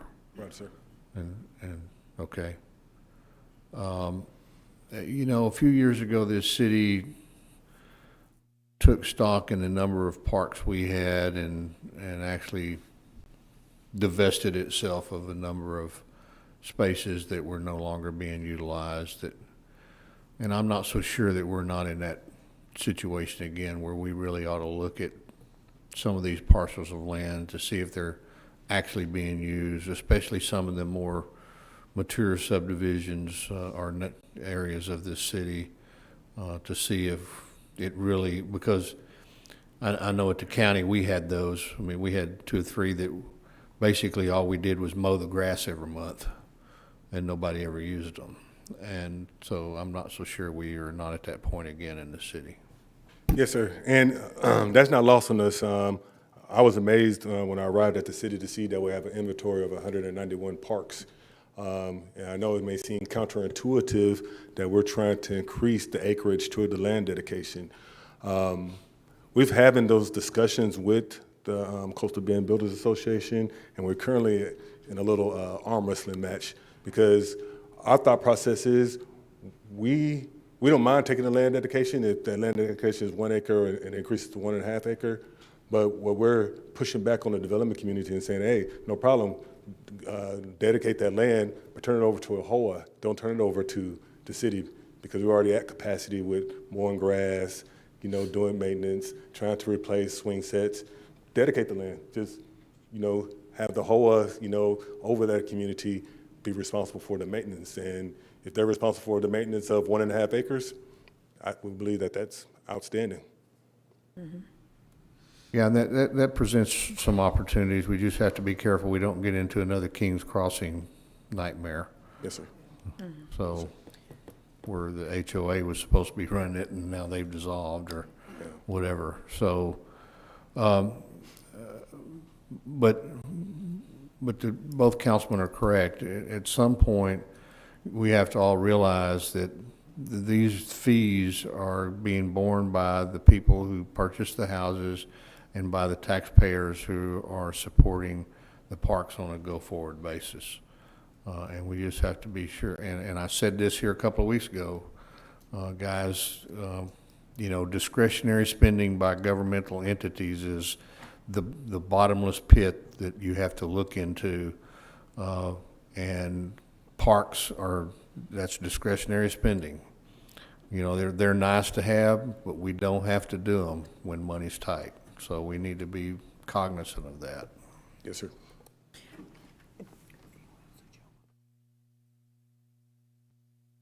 Councilman Smith. Thank you, and I'd like to thank you for all the analysis on there. It's always good to see what our peer cities do, but we always need to make adjustments. We are not these other cities. So I look at these, as Councilman Barrera brought up, these higher income cities, higher median home price cities on there that when we're looking at a cost per rooftop, we need to keep that in mind, that our buyers don't have that same income. So we're driving this cost per rooftop up, and really as I look at the graph that's on the screen right now, from a income side, the ability for our people to pay, we're probably where we ought to be. A little bit my gray hairs sitting here on there. At one time, there was a required 5% dedication on parks. So if you had 100 acres, you had to dedicate 5. And over time, as the city acquired all these, 20-acre or 10-acre developments, you have a half acre. We accumulated these pocket parks. And then it came, well, look, we need to, this isn't working very well. We need the money worse than we need the ground. And then there was a shift at that point in time to taking money in lieu of land with it. And I'm sitting here looking, well, we need more land. Well, our past history has said, no, that's not the case. They said at the 5% dedication, that was too much on there, and we've ended up with this smorgasbord of parks on there. And then the last thing I'd like to say is we're looking again at peer cities. Councilman Hernandez talking about county parks. We're a beach area, we're a water area here. This is something these other communities don't have. And so as we're looking at options for our public on there, how many other cities have 20 miles of oceanfront beach? How many other cities have 50 miles of shoreline? How many other cities have a marina we're about to invest $30 million in? So that's a consideration we need to be looking at and balancing that, and where we're taking hot tax funds to maintain our beaches on there. We've got spending levels that are not considered in here. with it. And then the last thing is paying for the sins of the past. What the proposal is to upgrade all of our parks. And the fact that we didn't do it in the past, should we ask the builders and developers to take care of those sins with it, or should they be just focused on the incremental need by the new development with it? I hope that's a consideration we look hard at. But I want to thank everybody for what they've done. And then the very last thing, adjusting for inflation. So in 2007, we started the $200 fee on that. You're saying, well, let's go now and start adjusting for inflation. Well, we should be at $265 right now. And when I spoke with Dante, that was one of my suggestions was, go to a 250 base on that. To keep things, we need to keep them on track. So again, we're not here 5-10 years later. Another council is that, oh gosh, these fees are not adequate, and we do know we're going to have significant inflation. So I want to emphasize my support for anything we do inflation adjusted. But thank you all, the team, for going forward. We've got to as a city. I can't tell you how happy it makes me that we're making these kind of changes. What the end result will be the consensus of this body. But we're making a better city, and y'all's efforts are doing that for us. Thanks. Thank you. Okay, so I'm going to try this one more time. Thank you again for your presentations, Dr. Young, Dr. Gonzalez. God bless you all. Thank you. We appreciate it, and we'll stay in touch with the process moving forward. Yes, ma'am. Thank you all. All right, thank you. And with no further business, I adjourn this meeting. We're not breaking for lunch. We're not breaking for lunch, but there is lunch back there. Yeah.